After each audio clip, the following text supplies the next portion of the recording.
Good morning, Dr. Sain.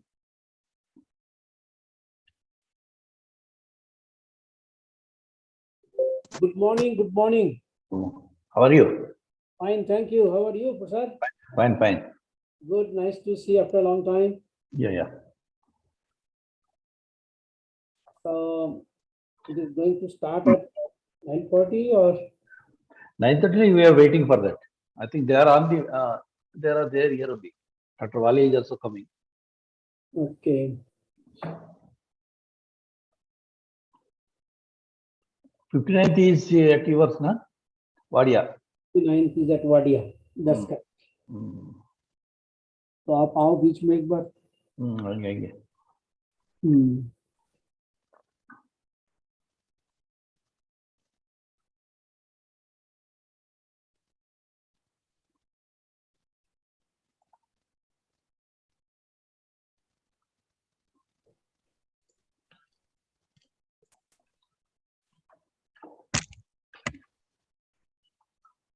Prasad sir, Valia sir might not be here on time, so whenever you say we should start, we can start. Dr. Anil Kumar is already here, so it's up to you. So, shall we start? Sir? Dr. Sain, shall we start?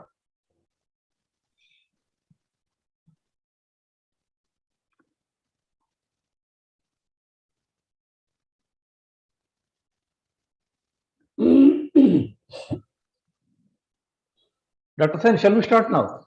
Yeah, I'm ready. Yeah.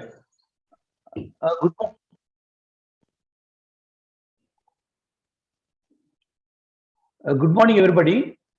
I request Dr. Kalajan Sain, Director, Wadia Institute of Himalayan Geology, to take over this session. Thank you. Sir, welcome, sir. Okay. Thank you, Prasad. A very good morning to all of you. I welcome to the first session of the third day deliberation of Indian Geophysical Union at its 58th annual convention. All of us know that IGU honors and recognizes both the young and experienced researchers for their outstanding contribution with some awards and memorial lecture. Today we are happy that Dr. Anil Kumar from Wadia Institute of Himalayan Geology will be delivering his talk in recognition of his Dr. J.G. Negi IGU Young Scientist Award. Just to give a brief about Dr. Kumar, I'd like to say that Dr. Kumar is an expert in sedimentology and quaternary geology.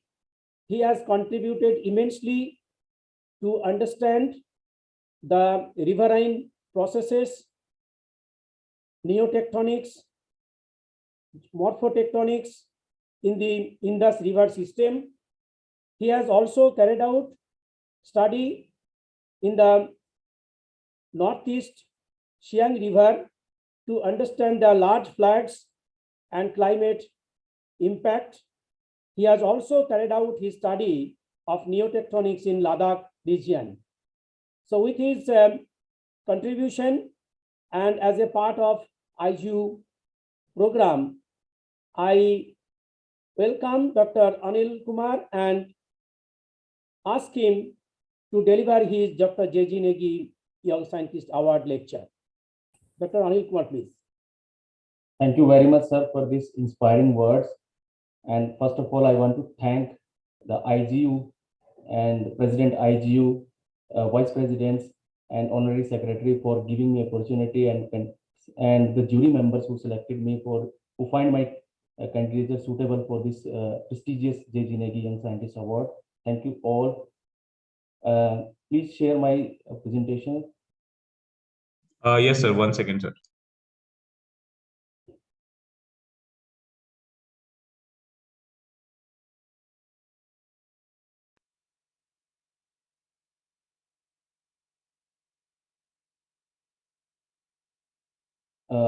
Today's talk will be on aggradation, incision, and paleo-hydrology from the Indus River, Ladakh, Himalaya. Please change the slide. So there are two major points to discuss in this presentation. One is the aggradation and incision in the hinterland part of the Himalaya, and how does the monsoon and the active tectonic facilitates the surface processes. The second point is to estimate the paleo discharge and to generate the hydrodynamic condition of the Indus River to decipher the aggradation and incision in this region, and some of the conclusions that we have made. Please change the next slide, please. As we know that the northwestern Himalaya is attracted by the many people to understand the monsoon dynamics or climate tectonic coupling, focused erosion, and rapid exhumation in this region. The people have used the quaternary sediment to understand the landscape dynamics and their relation to the climate and tectonics. So this TRMM image gives an idea about the distribution of precipitation in this northwestern Himalaya. The red color shows the less number of precipitation, whereas the blue represents the highest precipitation. And in this figure, you can see that there are two discrete lines, blue discrete lines marked as PL1 and PL2. The PL1 is the precipitation line 1 and 2, and PL2 is the precipitation line 2. And physiographically, if we put these high precipitation lines over the elevation wise, we can see that the PL1 lies over the region where in the frontal part of the Himalaya and the proximal foreland basin, and the PL2 lies just over the MCT zone where the elevation reached up to 400 meters. This suggests that the topographical break and the high precipitation topographical break attracts the high monsoon or precipitation and focused erosion leads to the focused erosion and rapid exhumation. So this kind of study is done from the frontal part of the Himalaya, but the region which is deprived from the precipitation, that is marked in the red zone, this kind of study is lacking. Therefore, we have chosen the hinterland part of the Himalaya to understand the monsoon variability as well as the interaction with the tectonics and climate. Next slide, please. So we have gone to the hinterland part of the Himalaya with two major questions. One is, does the monsoon affect the structural development in the hinterland Himalaya? And what is the relationship between orogenic composition and climate of the quaternary landscapes?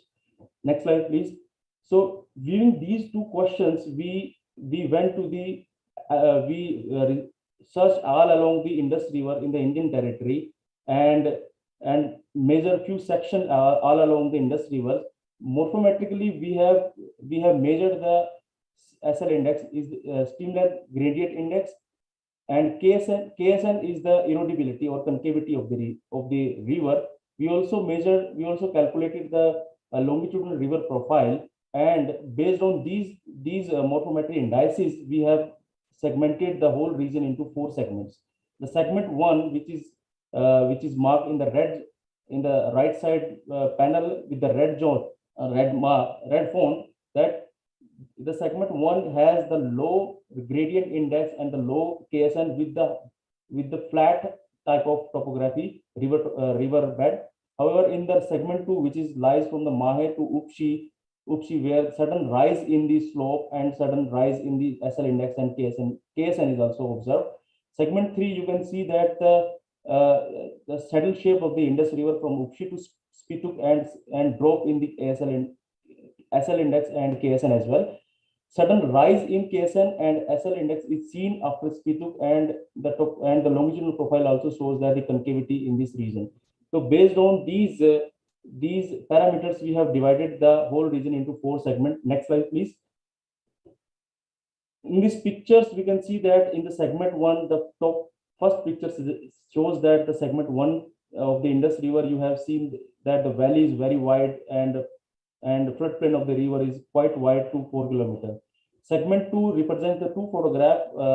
You can see that the Indus River has thick sedimentary sequences up to 14 to 30 meters from the river level. And segment 3 is represented by the Google image, where you can see that the valley is confined with the outwash fans and amphitheater amphitheater valley in this region, whereas the valley width reaches up to 1200 meters in this region.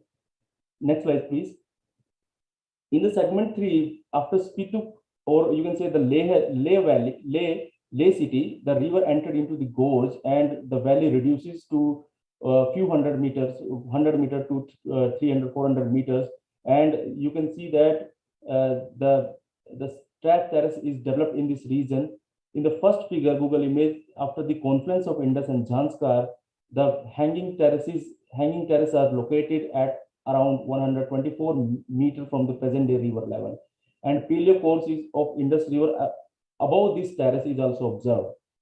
In the second picture, you can see that at the Khalsi, there pair terrace of hanging strat terraces are located. However, we also observed that there are terraces, obituate terrace all along the Indus River fill sequences that is dated up to 1800,000 year to 26,000 year. Next slide, please. So, mapping all the terraces, fill terraces, as well as the hanging terraces all along the Indus River, their frequency, and using luminescence dating for chronology of these sequences, we made a frequency curve of the luminescence ages and correlated these ages with the available glacial stages in this region, as well as the fluvial terraces published by Bloth 2014. And we also compared our chronology with the climatic curve from the Guli ice core as well as the Tibetan Plateau Aeolian records from published by the Jung 2009. And we see that there are three major aggregation sequences that centered at 52,000 year and 28,000 year and 16,000 year. And the frequency of these aggregation sequences is matched, or you can say synchronous with the all along the aggregation sequence in the Himalaya. However, the hanging terraces were plotted against the present day river level, and we find that there are two major divergent paleo cores of the Indus. The upper profile of the Indus, which is marked in the red color, that it is in saffron color, and the upper profile is elevated at around 134 meter, which is where the center age is 62,000 years. And we have calculated the incision rate. The incision rate of the upper profile is 2.2 millimeter per annum. The lower profile is situated at 45 meter from the present day river level and centered at 44,000 year, and the average incision is 1 millimeter per year. So comparing these incision rate with the northwestern Himalayan syntaxial incision rate, we find that comparing with these incision rate, this part of the region has less, or you can say low incision rate compared to the northwestern Himalayan syntaxis incision rate. The reason maybe is that in the northwestern Himalayan syntaxis, a Rykot fault which is activated during the Quaternary time and changes the base level in the northwestern Himalaya, and this change in the base level is propagated to this part of the region through the Nick point migration. Therefore, due to migration in the Nick point, the intensity is low, and this region suffers with the low incision rate. Next slide, please. So viewing the aggregation and incision, we also thought that probably there might be some tectonic activity in this region during the Quaternary time frame, but the available records suggested that the hinterland part of the Himalaya is more or less dormant in terms of Quaternary time. But we have explored the region and find the field evidences that in the Quaternary time frame the activity was there. And the first figure suggested that the deformation in the Indus molasses, whereas the undeformed Quaternary sediment is below this, and the bedrock is overridden with the undeformed sequences at around 14,000 years. We also seen that gravel and gravel and bedrock mixed layer in this region. We also see that the tearing of the clay beds, and bottom left figure suggested as a tearing with the clay dikes, and the rightmost bottommost figure suggested that we have also located a fault gauge in this region. The bedrock and tilted quaternary deposits are seen here. The tilted gravels, where inclination is decreased by moving away from the bedrock, or you can say the gauge material. Interestingly, we sampled the gauge material and find a luminescence signal in this gauge material. The point to be noted here that the gauge material, if it is older than the quaternary time, there should not be any luminescence count. The count should be saturated, but we have find that the sample is quite bleached and give a perfect age 71,000 plus minus 1 year. And moving away from this fault gauge, we have located a slightly inclined bed which is dated to 35,000 years. So we suggested that probably the activity was in between these two time frames, 35 to 71,000. Next slide, please. So all along the Indus River, we have seen there are two major thrusts. One is Chokshi thrust and one is Ukshi-Bazko thrust that probably leads to the deformation in this region and deform the quaternary sediment as well as tilt the quaternary sediment.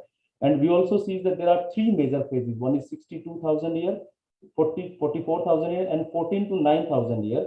9,000 is published by the Dodge et al. In 2011. And we have also dated the sediment that 14,000 years that I just said just before this previous slide.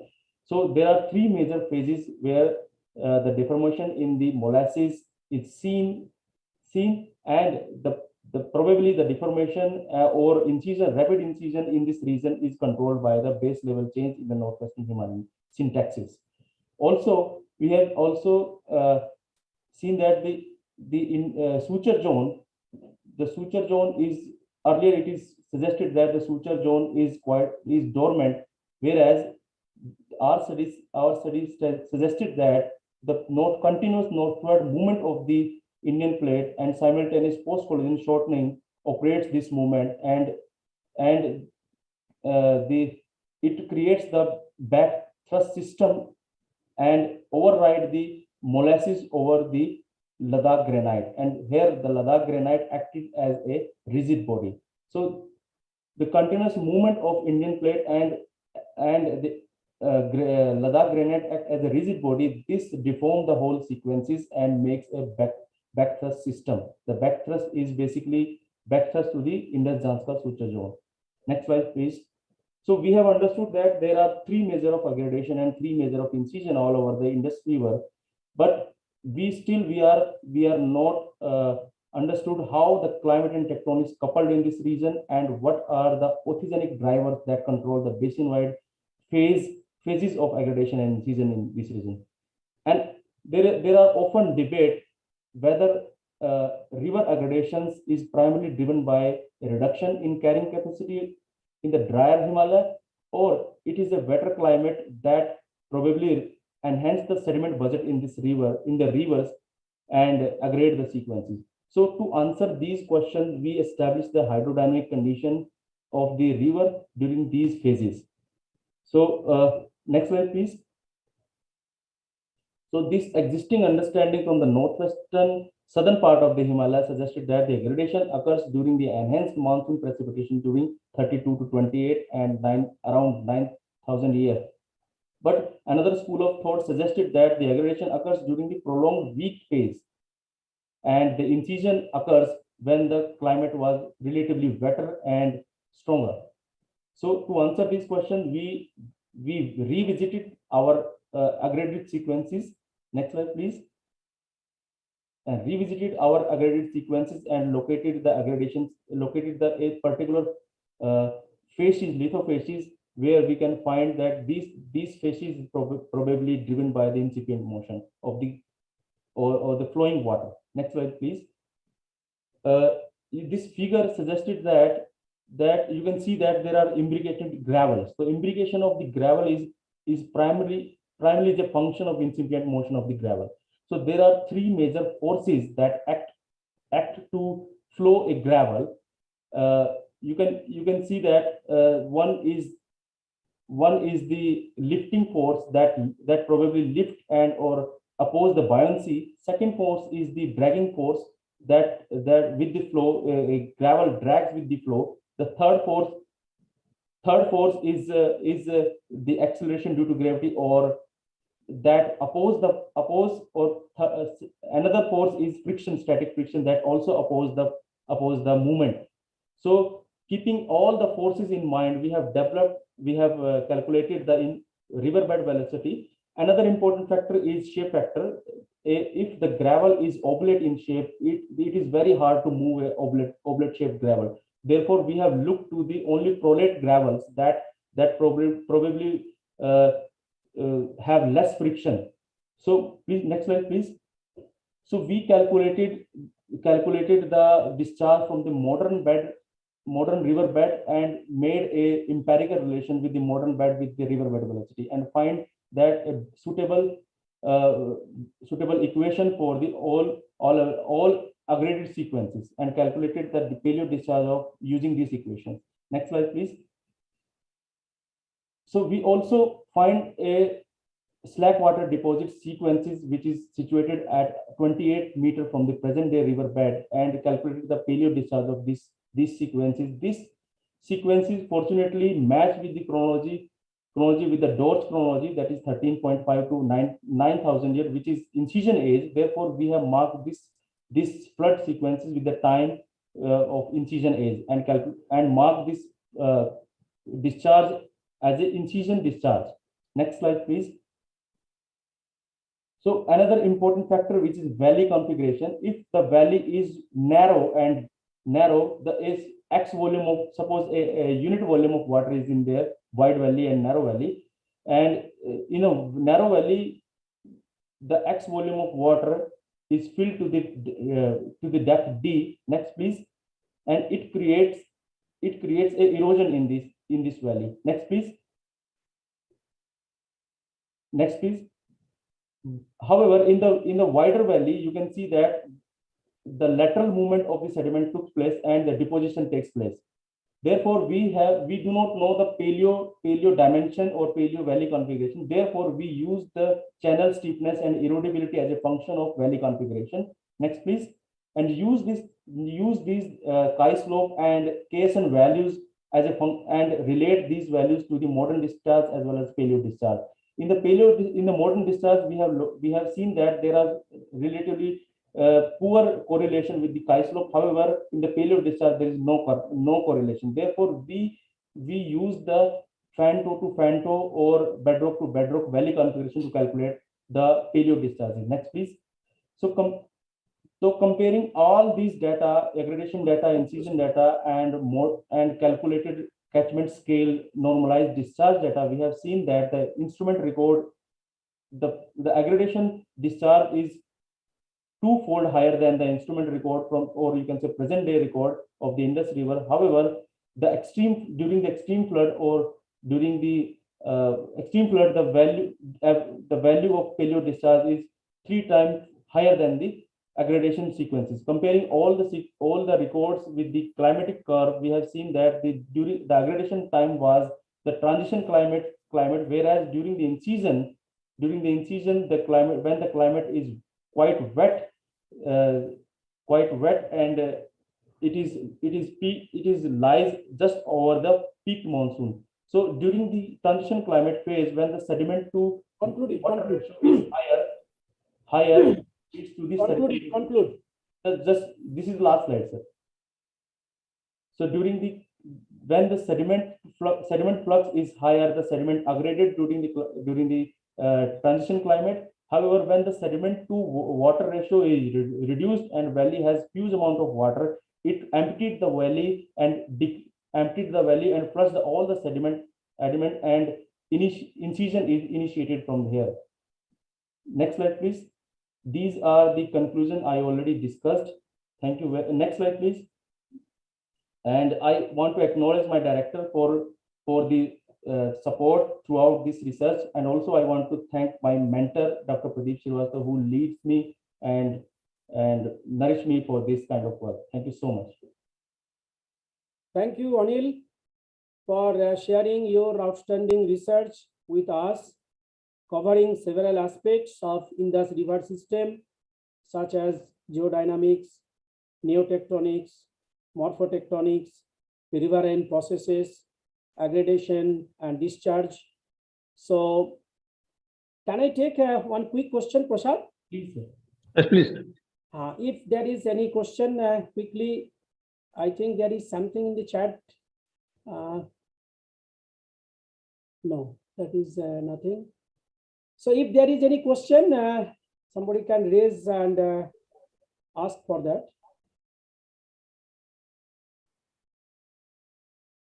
So if not, thank you once again. And I conclude this session and hand over to the organizer. Thank you very much for giving me an opportunity also.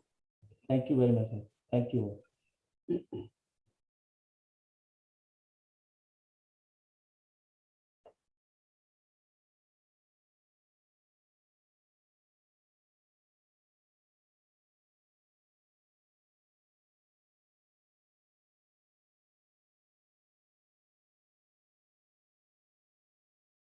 Devesh, you are muted. Yeah, thank you for such an excellent, elaborate, lucid manner lecture presented by Dr. Anil Kumar from Wadia Institute of Himalayan Geology. Now we'll start our session 9, and the chairpersons for the session is Patanjali Kumarji. Hope he has joined. Yes, sir. Good morning, Valia. Professor Valia, good morning. Are you able to hear my voice?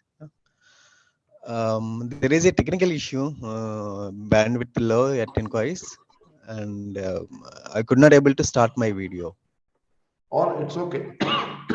Yeah, thank you. Thank you. The co-chair, Dr. Manisha Sandhu, hopefully she is also there. A very good morning, Professor Walia. How are you? Yeah, fine, thank you. Because your name was different, so it's okay. And our reporter for today is Dr. Rabin. Hopefully he is also there with us.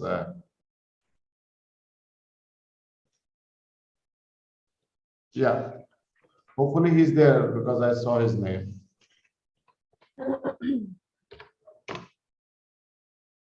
Yeah, Dr. Rabin Das, you can, if you want, you can switch on your video also. So dear participants, moving on to the technical session 9, wherein the crustal and lithospheric studies will be more focused in this session, especially on the solid earth geosciences. So without taking much time, I again welcome you for this 9th session and hand over the mic to Dr. Patanjali Kumarji and co-chair Dr. Manisha Sandhu madam and reporter Dr. Rabin. Please go ahead. Yeah, good morning to all of you, Professor Valia, and then co-chair Manisha and reporter Robin Das, and warm welcome to the 9th technical session, Solid Earth Geoscience. There are about 12 presentations. Each presentation is actually of 5 minutes. So now I welcome the first presentation, Manisha Sandhu. Yeah, please. You have 5 minutes. Okay, sir. Please share my slide.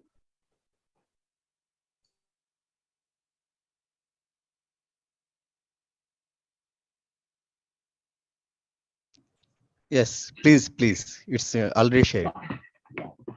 A very good morning to all in one present here. Myself, Dr. Manisha Sandhu from Department of Geophysics. And today I got this opportunity to present my talk on the topic site response analysis for the land of Mahabharata, Kurukshetra, Haryana, India. Next slide, please. So in view of this, the objectives which we have laid for this study is to estimate the amplification factor A0 corresponding to the fundamental frequencies in the Kurukshetra region. using the ambient vibration recording system and using the HVSR technique. And then finally, to prepare the contour maps for the spatial distribution of the predominant frequency as well as the site amplification factor. Next slide.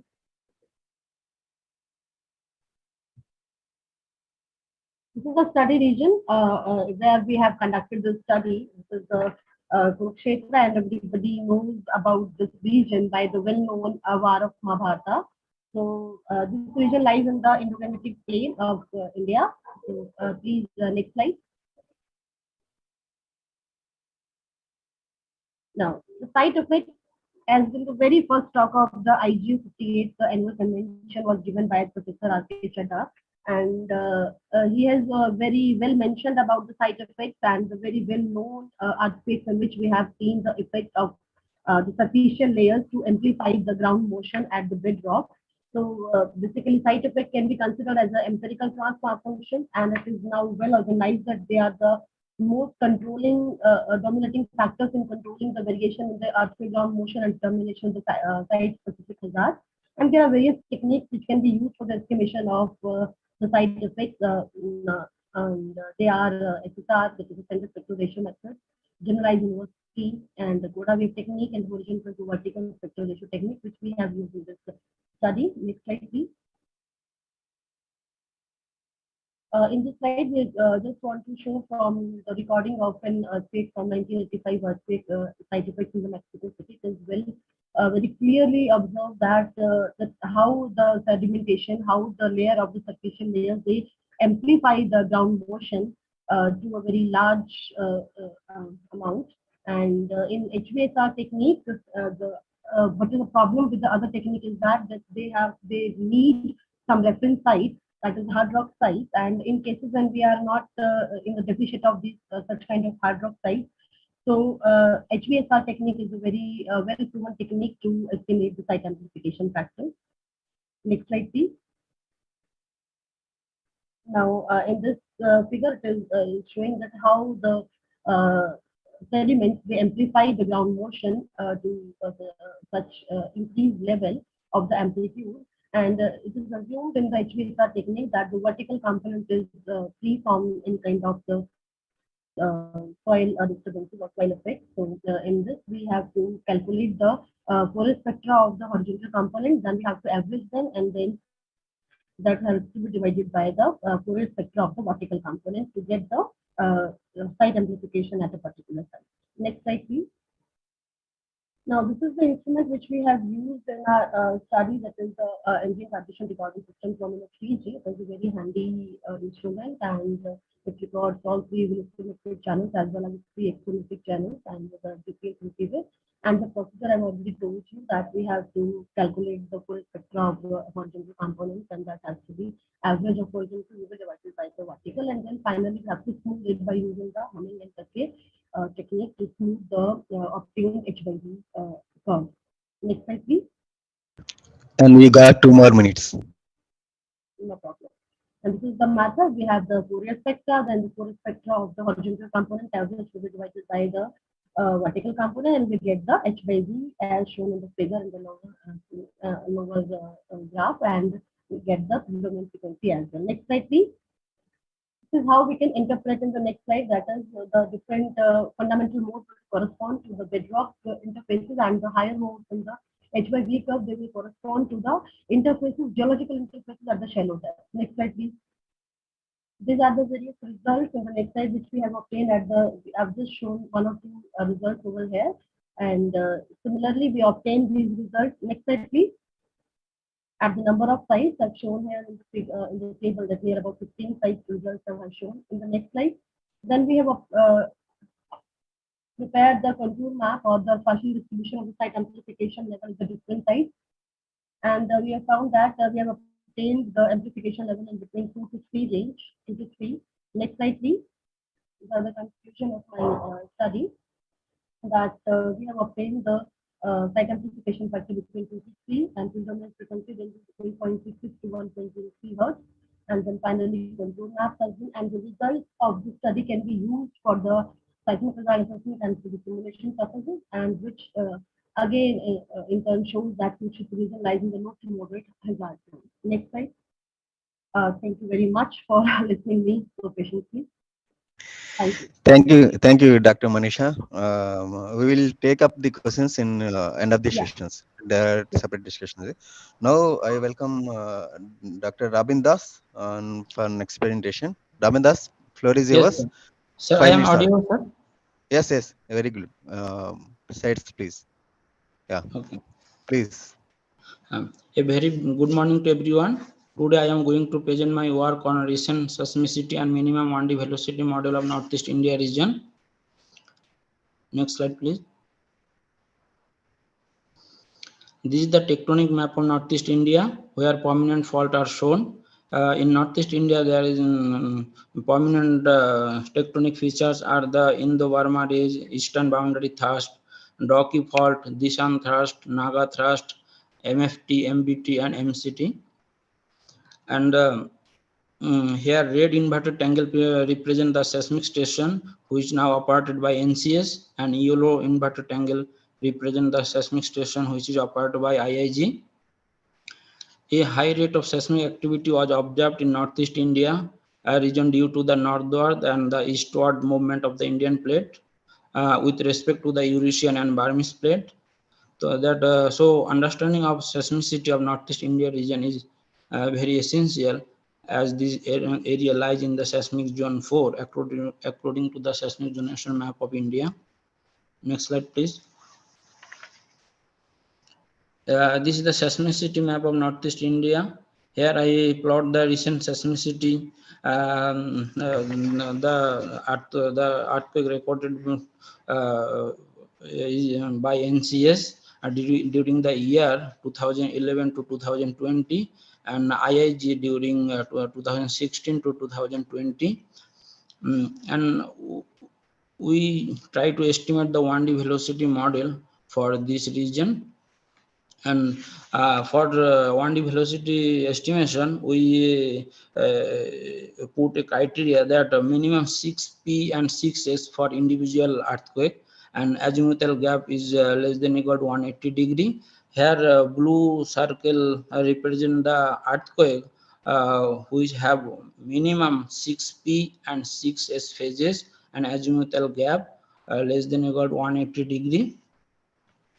Actually, an accurate estimation of hypocenter and origin time of earthquake called hypocentral parameter is a given region is fundamental requirement for characterization of a seismicity of that region. This is because space-time distribution of hypocenter from an important attribute to assess seismic hazard of seismically active region. The estimation of hypocenter is a given region require a realistic velocity model for that region. A realistic velocity model advances our understanding about the tectonic model and earthquake generating processes operating in that region. In view of this, 1D velocity model have been traditionally adopted to estimate it hypocenter parameter at local, regional, and teleseismic scale. This is because ray tracing is computationally easier and more efficient for 1D velocity model compared to 3D model. 1D velocity model is also used for assessing the quantity of earthquake data before performing a 3D tomography and detection of systematic error in travel time. In view of this consideration, estimation of a reliable 1D velocity model of a region is necessity and considered in the present study, despite the fact that 3D velocity models are becoming increasingly popular. There are several methods to estimate 1D velocity model. However, travel time inversion methods are known to provide better resolution of the velocity structure of the crust and upper mantle of the earth.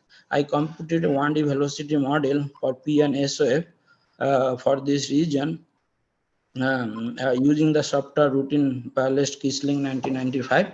Rabindas, last 1 minute. Okay, next slide, please. We computed the 1D velocity model using the Kisling 1995 model. In this method, both earthquake location and 1D velocity model estimated simultaneously.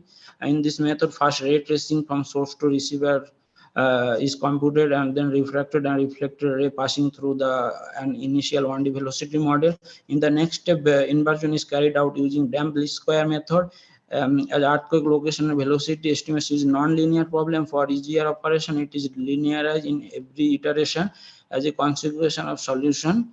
For each iteration, first forward problem and then inverse problem is solved to get an updated estimated earthquake location and 1D velocity model. The final inverted velocity model depends upon the following parameter, that is the input P and S phases data and special distribution of recording Yeah, station. Ravindas, can you And go next- for results, please? The next slide.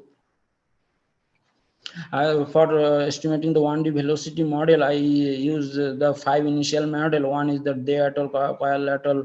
1D velocity Bhattacharya et al. 2005 model and Mukhopadhyay 1997 model. And we generated 2 other velocity model for initial velocity. One is the lower and upper, another is the upper bound model. Next slide, please.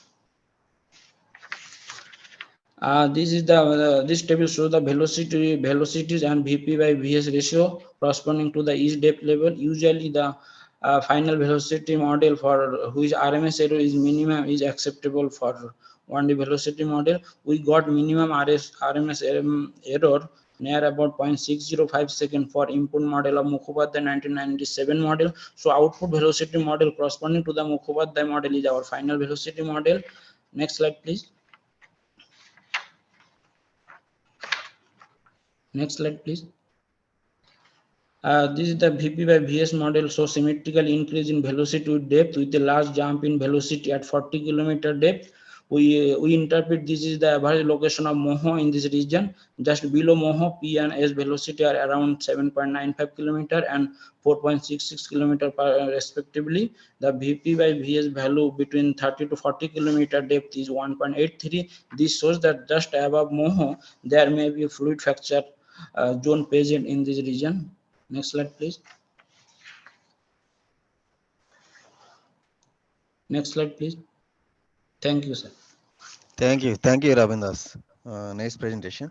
Now, questions will be taken last session, end of the session. Now, I welcome Sahib S. Ganguly for his presentation. Ganguly, please go ahead. And you got 5 minutes. Yeah, am I audible? Yes, you are audible. Can I share my screen because it's very difficult Yeah, it is there. Already slides are there. Please go okay. ahead. No, because I have to say all the time next time. I have given it 5 minutes time. It's very difficult. Anyways, good morning, Chair and everyone. So today I'm going to speak on the gradual density heterogeneity beneath Indian Ocean geodlo. So this region is very popular in world because of this largest negative gravity low and geodlo. So this work I'll be talking about our recent findings. So all about the recent findings we'll be discussing. Next slide.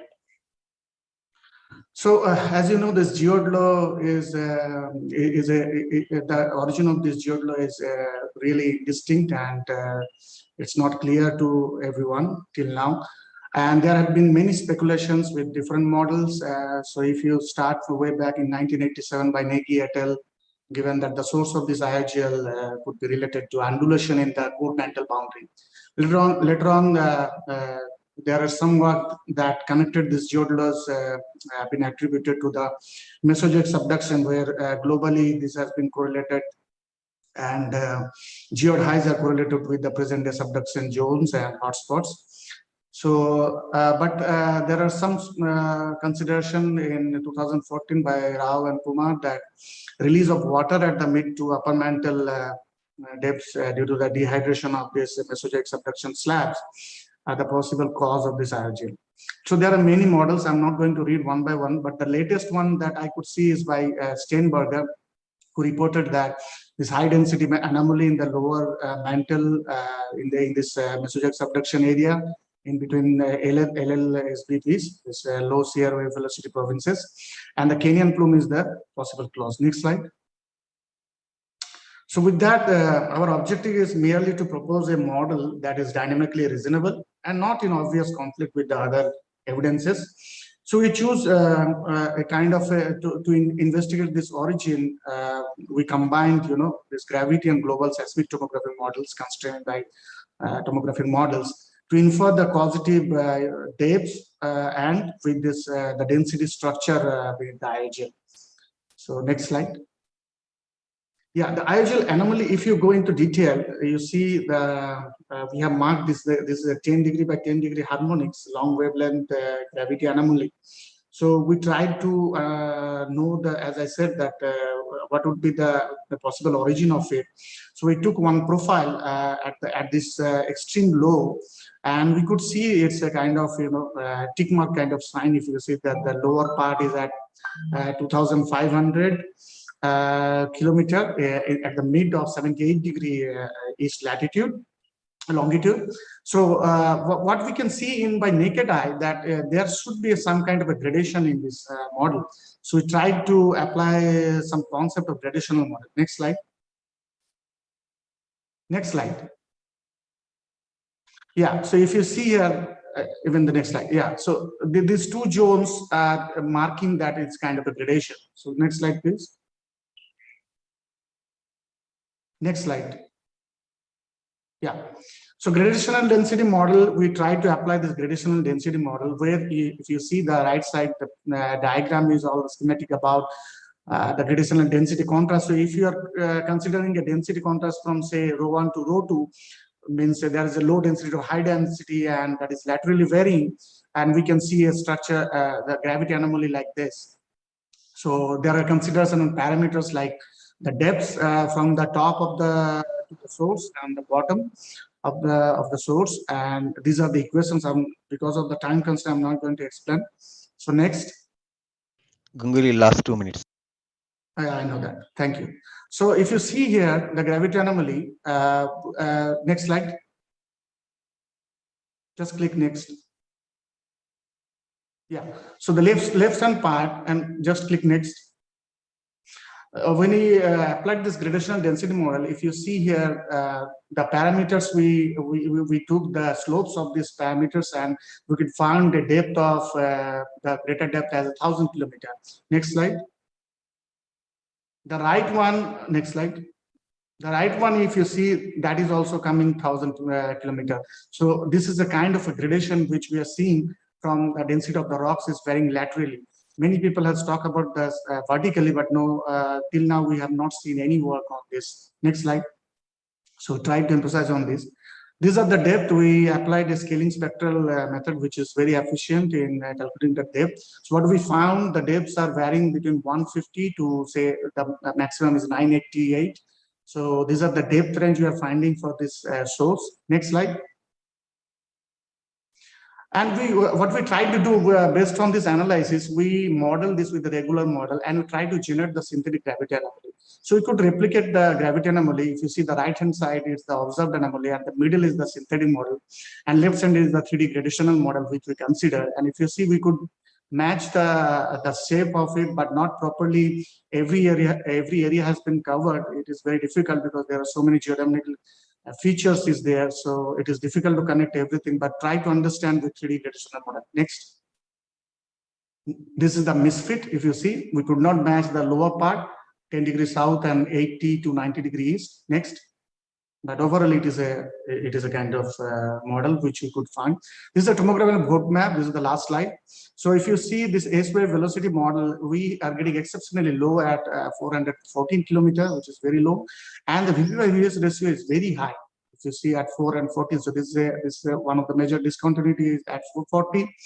And we are getting this kind of a behavior, and the boat maps is all about stacking the several tomographic models to reveal the regions of agreement and disagreement. So if you see here, there are more than 19 models have agreed that there is a low velocity zone in near the South African LSSB, and the continuity could be seen nearby IOGL area towards the Indian Ocean region, east of Indian Ocean region.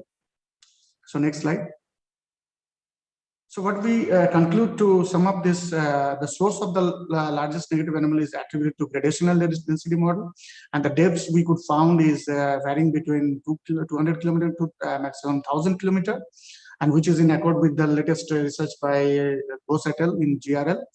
And what we speculate, this high density anomaly in the lower mantle is due to Himalayan plume, which is dated back to 65 million years. And the low density tunnel, which is in the upper mantle, is due to the Kenyan plume.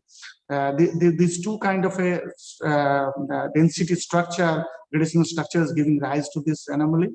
Global seismic tomography, this is in accord with the global seismic tomography models, that with the vort maps, as we've seen, that the gradational changes could be observed. But of course, we choose only one specific density model, but we don't rule out the possibility there are other models with wide variety of models. So uncertainty is definitely there, but we could at least show this constrained tomography model to find a suitable model to explain the behavior. With this, I would like to thank you. Thank you, Gangali. Very nice work. And now I request co-chair Dr. Manisha to continue the session. Of course, welcome K. Shivaram to present his presentation. Dr. Manisha, please continue the session. Thank you, sir. Thank you, sir. Yeah. So now I welcome K. Shivaram. Sorry to interrupt, Mr. Kesharam is not here. The presentation is not here. Okay. So we'll be moving to the next presenter, Sakib Jia. That also is not there.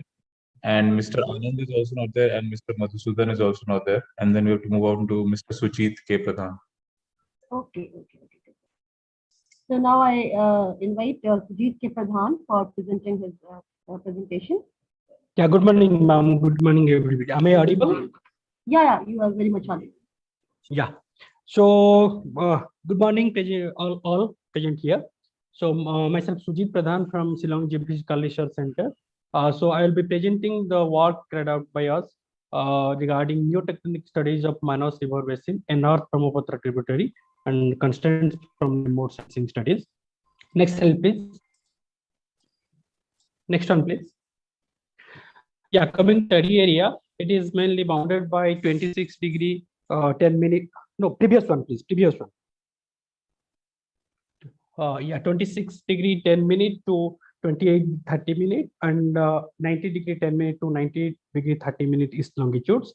And the catchment area is subdivided into 4 subbasins, namely Kurichu, Drangbekulong, Mangdechu, and Manas. Mainly these first 3, one Kurichu, Drangbekulong, and Mangdechu, all 3 lies in the international border of China, Bhutan, and the Manas River, which flows towards the southern part of the catchment area and pour into Brahmaputra. So all the river catchments mainly spreads in Greater Lesser and Lower Himalaya of the eastern. So mainly this area passes through MBT and MCT. We have used the data of Aster Dam with 30-meter resolution along with the Google Earth Pro images. So drainage pattern, mountain front seismicity along with the epicentral data has been studied for this work. Next one, please.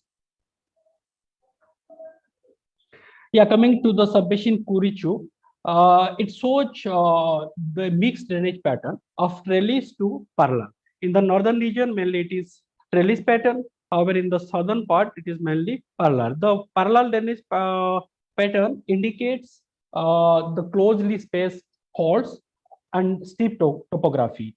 And the trellis pattern indicates the basin of this region might have gone tilting and presence of alternating resistance and weak litho units. So coming to the next one, Drangbekulong, it's a mixed drainage pattern and dendritic pattern shows in the southern part with uniform lithology. In northern part, one patch of the basin shows anomalous drainage behavior, so which could be due to the presence of the lake. So the third subbasin is Mangdechu. So mainly it shows trellis and a rare rectangular pattern.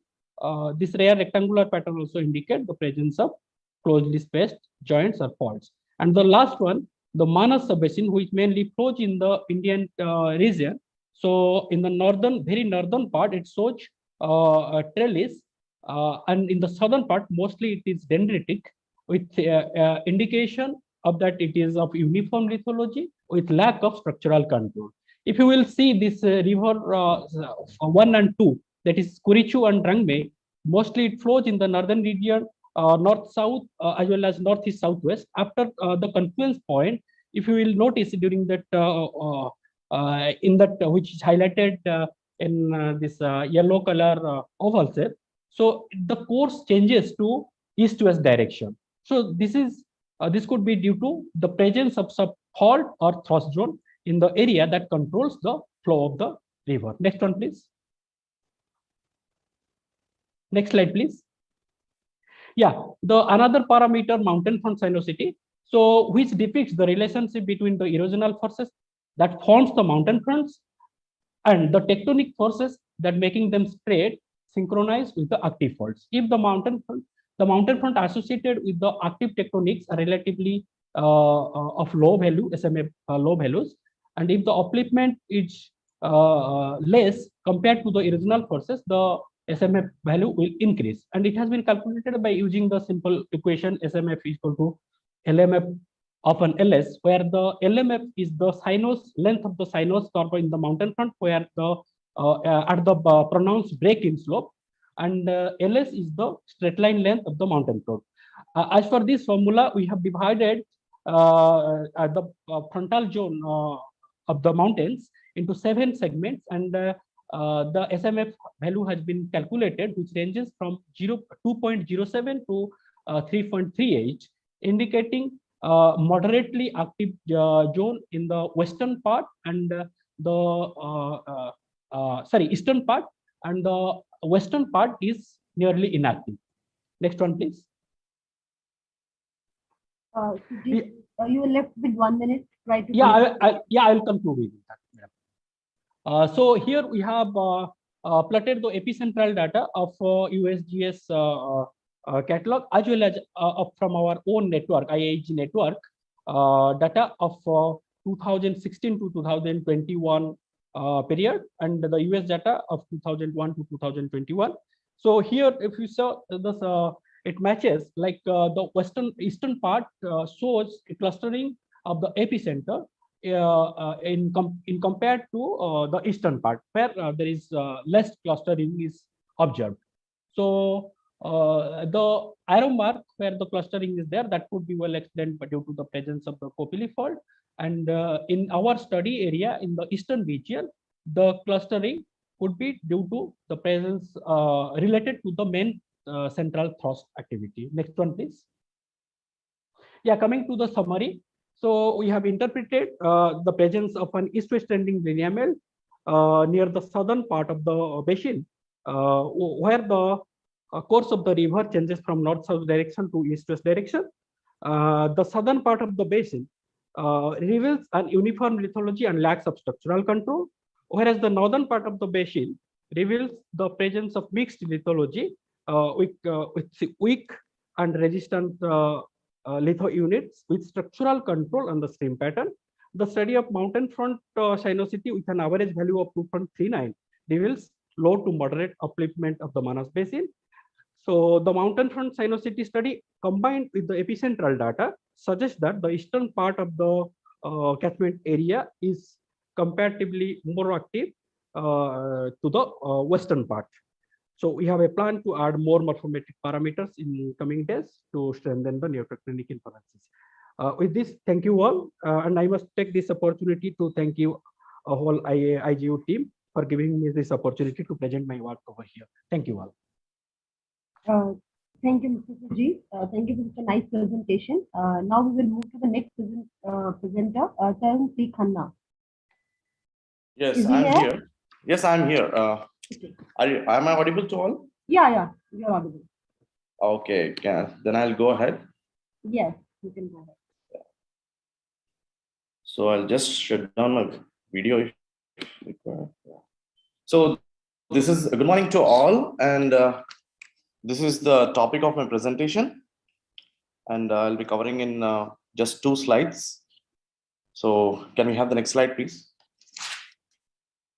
Yeah, this is a generalized geological map of the Dharwad Craton, whose eastern and western sectors are separated by this Chitradurga fault that you are able to see abutting the Chitradurga belt in the center of the Craton with the stippled line. Okay, that's a curvilinear fault.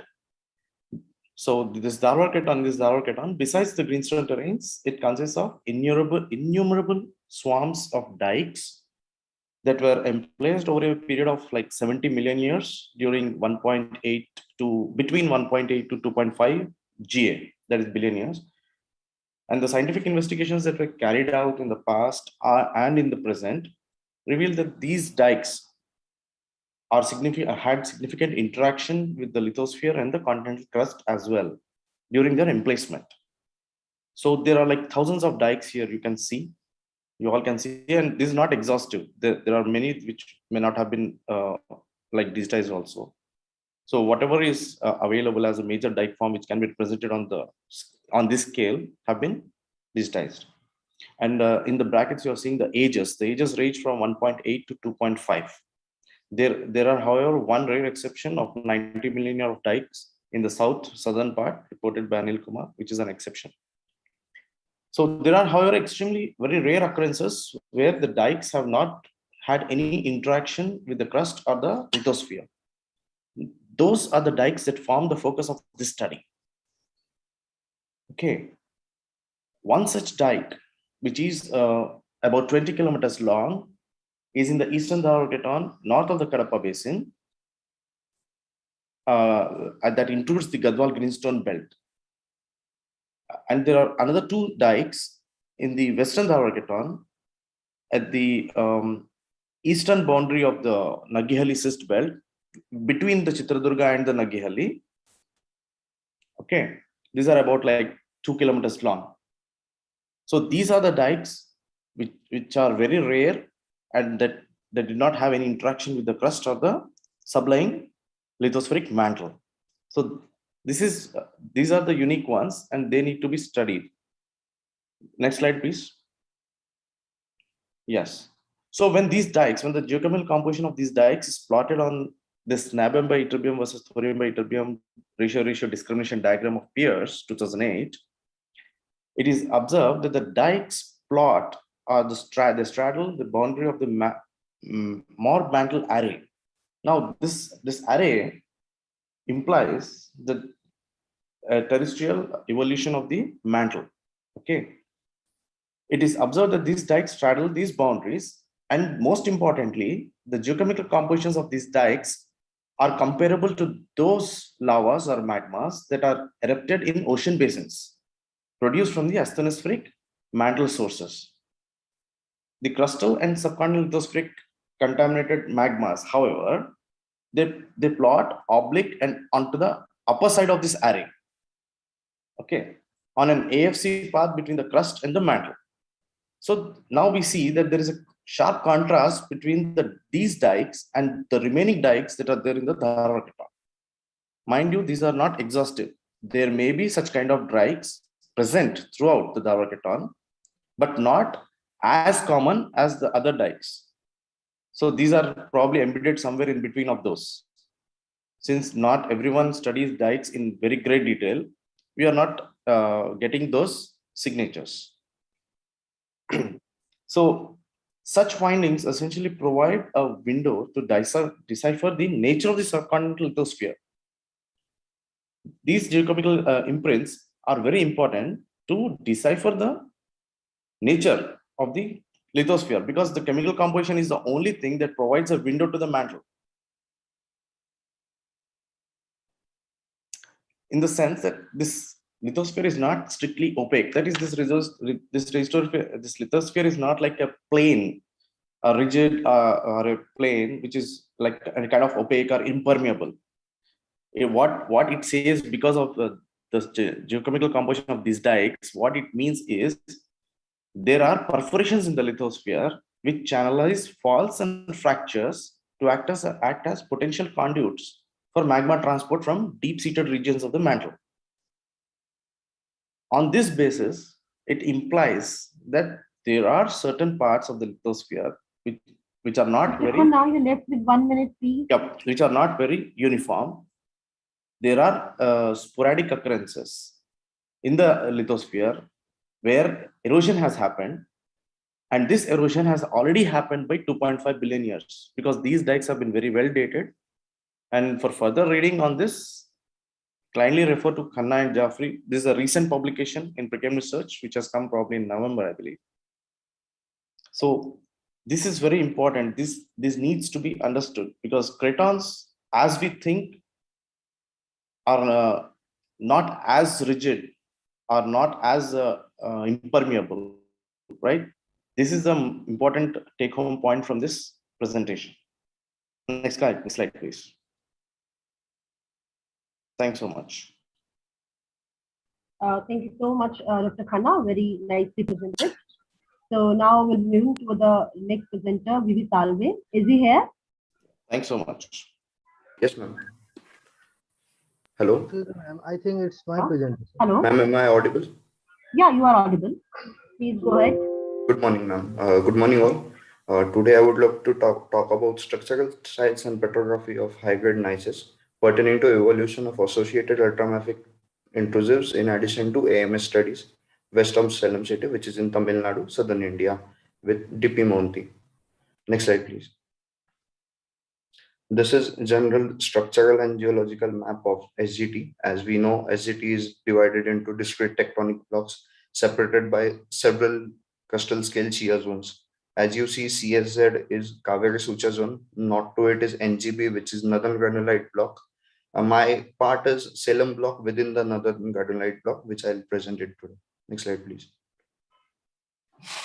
This is a particular study area. We have divided into 3 particular domains. As you see, Salem steel plant domain is what I would like to focus on today. Objectives were to understand structural architecture and tectonic evolution of these gneisses, geological mapping of the entire area, and study the associated mafic ultramafic intrusions within the basement and its mode of emplacement. And everything would be correlated new results and observations with the regional tectonic settings of Kaveri Sucha zone and its northern extensions. Next slide, please. This is the map which we have prepared from a structural data. As you can see, there are F1s and F2. F1 and F2 we have concluded there are 2 types of fold generations. F1, which are tight isoclinal folds, and F2, which are open folds. F1 is oriented northeast southwest, and F2 are northwest southeast oriented. As you can see, basement is dominated by different rock types, which are basement gneisses. We include amphibolite gneiss, biotite gneiss. We have mylonites, granulites, chanokites, and you can see dark spots, which are the ultramafic intrusions, which we have identified them as pyroxenites. We have plotted the poles of foliation in B. C is the rosette diagram for the dikes, and D are the joint reading of the basement gneisses. In E, we have made a generalized cross-section across the points A and B, in which we can clearly see the 2 generation of folding F1 and F2, and even we can see the structural data by which we can make the cross-section of those dikes, and we can say that they have been generated from the single magma chamber. Next slide, please. In this, I'll talk about lithology and mesoscopic structures. In figure 4, we can see different lithologies in different scale. I would mainly focus on the G of the figure 4. You can see the linear dike which have been exposed. Apart from that, we can see in H how in the scale of the dike. And then there are different myelonetic exposures, amphibolytic exposures, chanogetic exposures. In figure 5, I would like to talk about the mesoscopic structures we observe in the particular field area. And in figure A, we can see the duplex structure indicating that which we will indicative of thrust-imbricates. In B, we can see Strevel's play of shear zones. C, we can see the tight isoclinal folds of F1. D will indicate the sinistral rotation, which is the myelonetic fabric. In E, we can see the mafic bodies which have been rotated due to shearing. And F, we can see a brittle as well as ductile features and various joint planes in that particular area. Next slide, please. Now I'll talk about. Summarize that you left with 2 minutes only. Yes, ma'am. Just one more slide. Microstructures and mesoscopic structures. In sixth figure, we can see the basement gneiss. In seventh, I would like to talk about the mosaic structure of the dike. Some are weathered, and in B, we can see they have been serpentinized. And in C, in figure 8, I would like to point out the microstructures within the mylonite, which is indicative of SC fabric, and there are some rotations of porphyroclast. Next slide, please. We have studied the anisotropy of magnetic susceptibility of these particular dikes, which are found in a field area from NGRI Hyderabad. We have concluded that the 21 samples which we have studied, we have divided into 4 different blocks, depending upon their mineral fabrics, their orientation, which we have studied from the AMS studies. I would like to talk about it in the next slide. Next slide, please. And discussion on conclusion, we have concluded that our structural data, we study the area has been evolved through convergent tectonics during the collision of the Harvard Craton and SGT. The high-grade rocks which we see are dominant of charnokites and pyroxene granulites, but the biotite amphibolite gneiss are completely overprinted due to shearing. Retrogression of charnokites and mafic granulites into biotite gneiss are important lithologies, which also marks myelinization and shear zones, and there are some strain accumulation zones. Pyroxenite occurs as intrusions into basement gneisses, which are sign of deformation, obviously, specimen, and the younger intrusion igneous process involved after the southward subduction of Dharwad. A field data petrography in correspondence with already published papers, NGB have witnessed multiple deformational phases with subduction, accretion, collisional process during Neoproterozoic and Neoarchean and Neuroproterozoic time. And from AMS studies, the different deformational paths, susceptibility, degree of anisotropism, and shape of fabrics, we have concluded that there are different clusters, and then these different clusters indicates that these dikes, though they have been placed from same magma chamber, but there is significant gap between these different intrusions. Next slide, please. Thank you so much. Thank you, Mr. Salve, for such a nice presentation. And now we'll be moving towards the next presenter, Dr. Ram Krishna Tiwari. Is he here? Yeah, ma'am. I'm here. Yeah. Please, slide, please. Please go ahead with your presentation. Good morning, everyone. Myself, Ram Krishna Tiwari from Tribhuvan University, Nepal. Today, I'm going to present our research work entitled "The P-value and B-values succeeding the 25th April and 12 May 2015 Central Himalaya earthquakes." Next slide, please. Introduction and data. As we all know that on 25th of April, we faced a devastating earthquake that is famously known as Gorkha earthquake. And just after the 17 days of that earthquake, we again faced another earthquake. We can say it is the major aftershock of the Gorkha earthquake. In these two figures, I have separately presented the Gorkha earthquake and the Dolkha earthquake separately. In the figure, blue stars indicates this blue star indicates Gorkha earthquake, and yellow star indicates Gorkha earthquake, and blue stars for historical earthquake. And we have presented a red star as the earthquake having magnitude greater than 6 in local scale. And the second one is for the Dolkha earthquake. We have separately studied the Gorkha earthquake and the Dolkha earthquake in this work. And for the study, we have analyzed 374 events for Gorkha earthquake and 175 events for Dolkha earthquake, including main events. And the data we have used is just for 1.5 months. And we take the data from the published literature, that is Adhikari et al. 2015. And there was a dense network set called Namaste in the source area of the Gorkha region, and the data collected from that dense network was also utilized for this study. Basically, we studied two factors. First one is the B-value of the Gutenberg-Richter relation, and the second one is P-value of the Utsu-Omari law. And for computation of B-value, we use maximum likelihood method, and the software we use is ZMAP, and we calculate the completeness of the data set by the maximum curvature method, and we found the completeness of the data 4.2 in local scale, that is Richter scale. And we also calculate 3 parameters associated with Omori-Utsu law. Those parameters are P, C, and K, and these parameters and their associated uncertainties are calculated by the method given by Ogata 1983. It is also the maximum likelihood method. Next slide, please. In this slide, we have presented our results.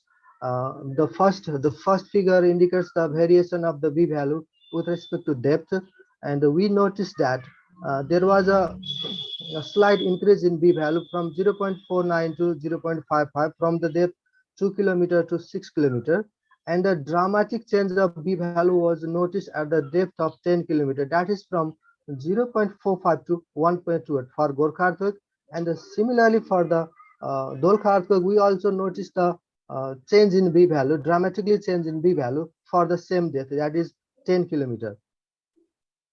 The B value and the second figure, this second one figure represents the temporal variation of the B value.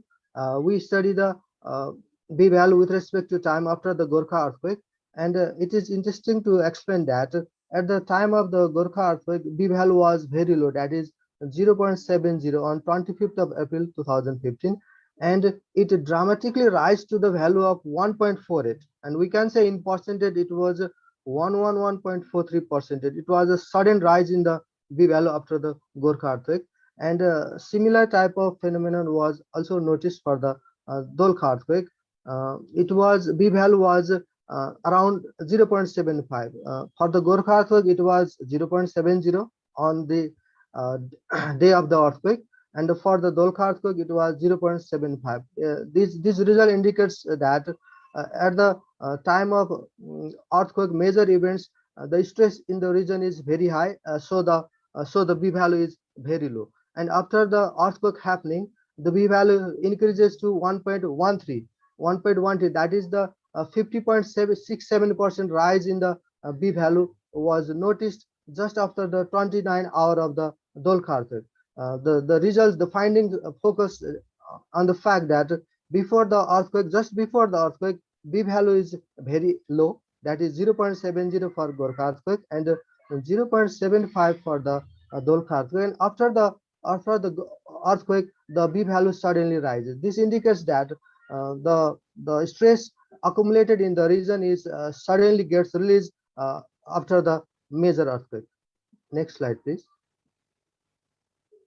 This slide represents the P value, the second index that I was studied in this work, and the P value was calculated to be 1.2 plus minus 0.11 for the Gorkha earthquake, and it was low, that is 0.76 plus minus 0.04 for Dolkha earthquake. When we compare the P value of Dolkha earthquake and the Gorkha earthquake, we noticed that the P value of Gorkha earthquake is around the global average value of 1, while the P value for the Dolkha earthquake is very low. This means that the rate of decay of aftershock is very high for the Gorkha earthquake. The aftershocks are suddenly comes in a burst after the Gorkha earthquake, and for the Dolkha, after the Dolkha event, the P value has not assigned its average value. This means there is a lot of chances of happening of the earthquake in the region for the study period, and the P value actually represents the decay of the aftershocks in that region. We notice a high P value for Gorkha. High means around 1. That means that the rate of aftershock decay faster with the time than for a lower value noticed for Dolkha earthquake. This means the rate of decay of the aftershock for Gorkha earthquake is high compared to the Dolkha earthquake, and when we see the fitted plot, then we notice that the model Utsu-Omori model best explain the Gorkha event than the Dolkha event. It may because there are still chances of happening the aftershocks after the Dolkha earthquake.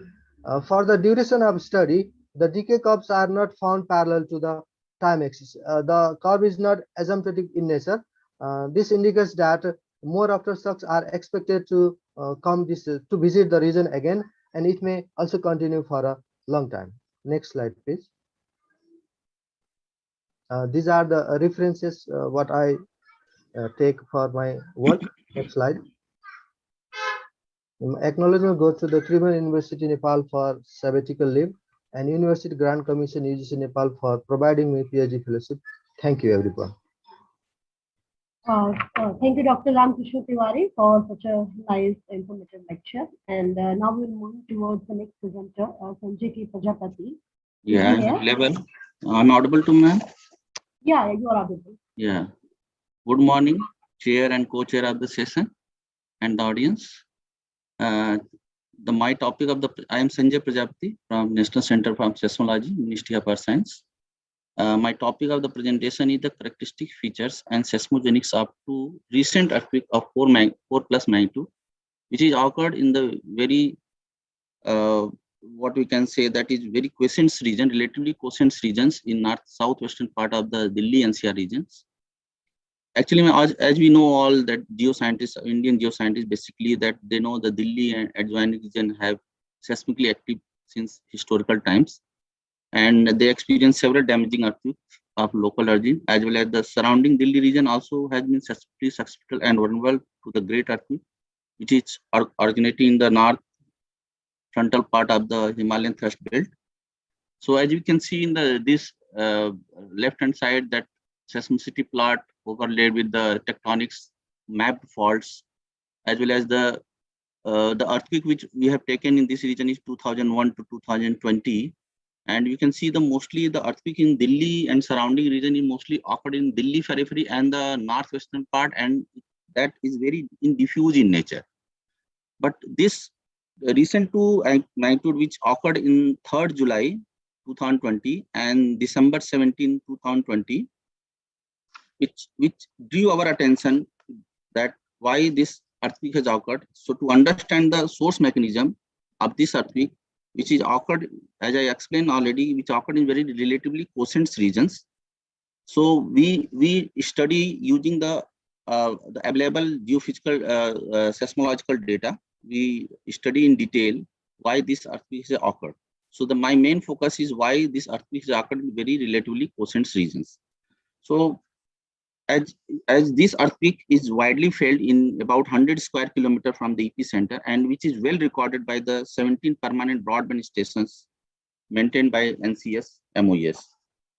With the aim to understand these 2 peculiar earthquakes within a very short span, that is within 5 months, occurred in southwestern part, we have computed various parameters to find out the mechanism.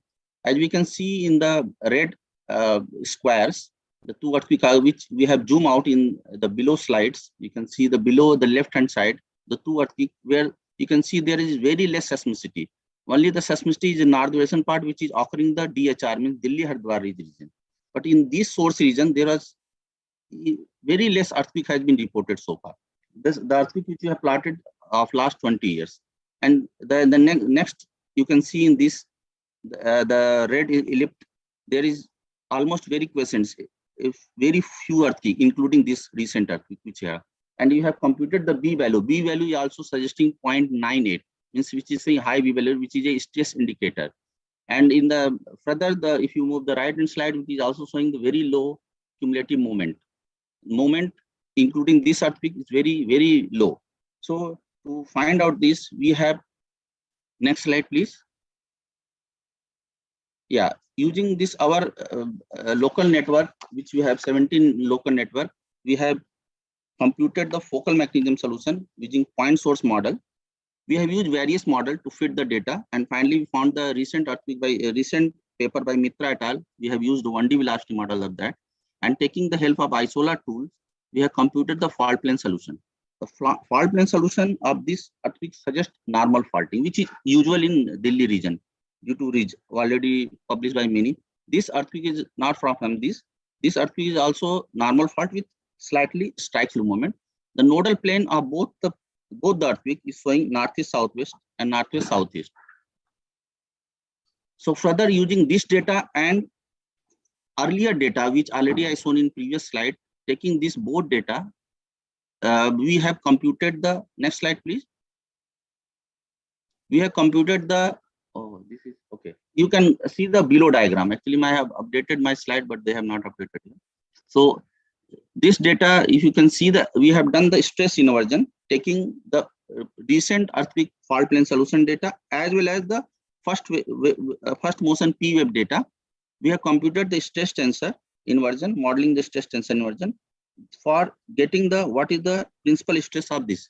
So this suggests the north, west, southeast extensional principal stress sigma 1. You can see the middle diagram, the Mohr circuit diagram, which suggests the R value, and Mohr circuit diagram which suggests R value is 0.72, which is little bit higher, but it suggests, because we have very limited data in this region, already I have explained you, very limited data in this region, because it is a quiescent region. So we try to understand what is the principal stress in this, and the principal stress suggests that in northwest, southeast extension existing in this region. Further, taking this data, we have tried to understand whether any what is the caustic source of this. So we have done the Coulomb stress, taking the both source parameters, considering a source model of the 3rd July 2020 earthquake, and taking the receiver fault as a second earthquake parameter. We have taken as a receiver fault. We have computed the Coulomb stress. It is not very we can say very exciting result we got it in Coulomb stress. Generally, it is showing that fan shape, butterfly shape pattern, and we have plotted the earlier earthquake which occurred in, because area which are showing here, it is a bigger area what we have selected in the rectangle in earlier slide, my previous 2 slides. We suggest the region where the earthquake has occurred. You can see the epicenter region here. This epicenter, it is here, one epicenter, both epicenters are very close to the shadow zone. This further confirm the region is in shadow seismicity zone where the 2 earthquake has occurred. Next slide, please. Taking this data, we have also computed the stress drop for both the events of all 17 permanent broadband stations. We have computed where we are showing the 2 example of two S wave Brun formula we have computed, and the stress drop of both the region, which is showing highly stress, 156 bar for 3rd July and 128 bar for the 7th December. This higher stress drop for the intraplate event, which is we have seen some case study for Egypt and other region also. The high, usually that previous earthquake which occurred in Delhi in 2019 and 20, which suggests a lower stress drop, but this the earthquake which occurred in southern part, which is far from the Delhi region, about 150 kilometers, suggests the high stress drop, which indicate that the intraplate region high stress drop means the low friction is there in this particular region. So taking this all stress inversion parameters and stress drop, high stress drop, fault plane solution, which is showing northwest, southeast, we concluded that this earthquake is basically occurred in pre-existing. If you see the previous slide, the earthquake is occurred in mapped fault, which is mapped by the GSI, and the data we have taken from WUCOS. We suggest this earthquake occurred in pre-existing northeast southwest lineament, and because the earthquake is maybe the seismogenic of both the earthquake is due to reactivation of the old suture zone or weak zone, which is and stress transfer into the active regional tectonic. Means of active regional tectonic means the nearby sources which already in stress, they have transferred stress in the weak zones pre-existing, which is about to failure. So overall, little more study is required to this to further confirm whether it is a stress transfer or due to reactivation of the pre-existing sun. Further work is we are carrying out in the other using the other geophysical parameters. Thank you very much.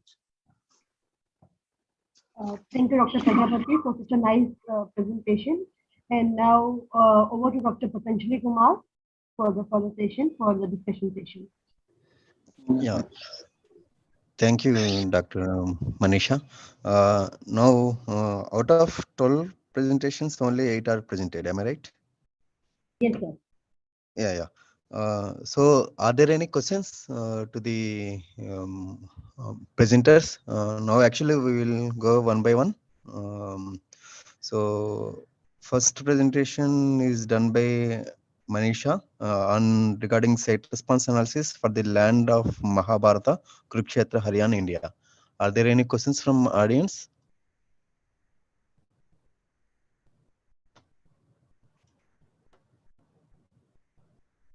There are about 62 participants.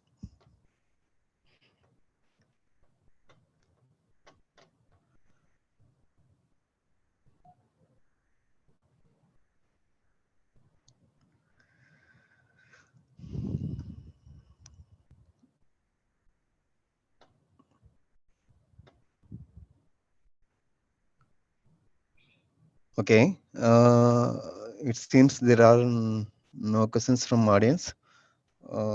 Can we go for next other for Rabin Das on decent seismicity and the minimum 1D velocity models of Northeast India region? Is there any question from the participants? I have one small question to Rabin Das. Yes, please. Rabin, your presentation is too nice. Can you please introduce yourself? I am Dr. Sanjay from NCS, MOES, New Delhi. Yes, please. Dr. Rabin, already there are several publications by many various authors like Dr. Kayal, Mitra and others. They have already done the 3D model of the Northeast region. So how you correlate your 1D model is more perfect than the 3D model? Whether can we take your 1D model as a what we can say that initial model to further computing the already published 3D model? Sir, actually, we have running a network for IIG. So, we try to find a 1D velocity model for our station location actually. So, whether you find any difference in the earlier published 1D or 3D model? There is they use less number of data set, but I use more number of data set. But for finalize the 1D velocity model, I have to do more precise test for different type of stability test for 1D velocity model, and especially I use P and S phase minimum 6 test, 6P and 6S. But earlier work they use 5P, 5S, but 4P, 4S. So for accurate location, I use 6P and 6S, and azimuthal gap is less than equal to 180 degree. So you find some difference, right? Has some difference actually. The velocity we can say it is improved than 3D model, right? No, actually I start the 1D velocity model. After 3D velocity, if we do 3D velocity model, then 1D velocity model more precisely we can estimate it using Tharvar method, the Tharvanic Kalakov et al. Methods. Okay, thank you, Robin. Thank you, sir. Okay, thank you. So if there are no more questions actually, then we can go for next author, Shahib S. Ganguly, which is he presented on a gradual density heterogeneity beneath the Indian Ocean geoid below. Are there any questions from the I'm audience? Sanjay Prajapati. I have one question. Yes, please. Yeah, please. This Ganguly, you have presented well in gravity model. You have shown the interpretation which you are showing the reunion plume, right? Ganguly, you are able to hear me? Ganguly, are you there? I think he is not there. He's in the list. Means he's online, but he's not responding. Okay. Yes, I can see him, but he's not.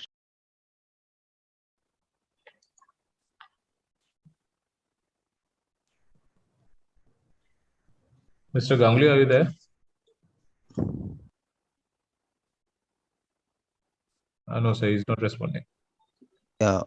Okay, then actually we will move on to next speaker. It is from Sujit on Neotectonic study of North Brahmaputra River Basin, insights from the remote sensing study. Are there any questions from the audience?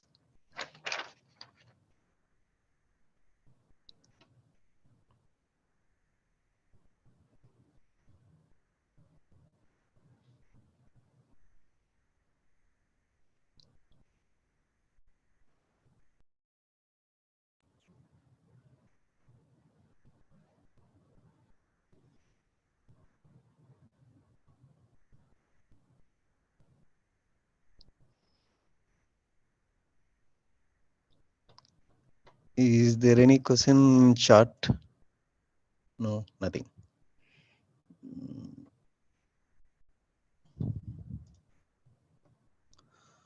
Okay. Okay, if there are no questions, then can we move to next speaker, Tarun C. Khanna, on his topic, eroded subcontinent lithospheric mantle beneath the Dharwar crater in India. Yes, I am here. I can take questions if there are any. Yes, yes, yes.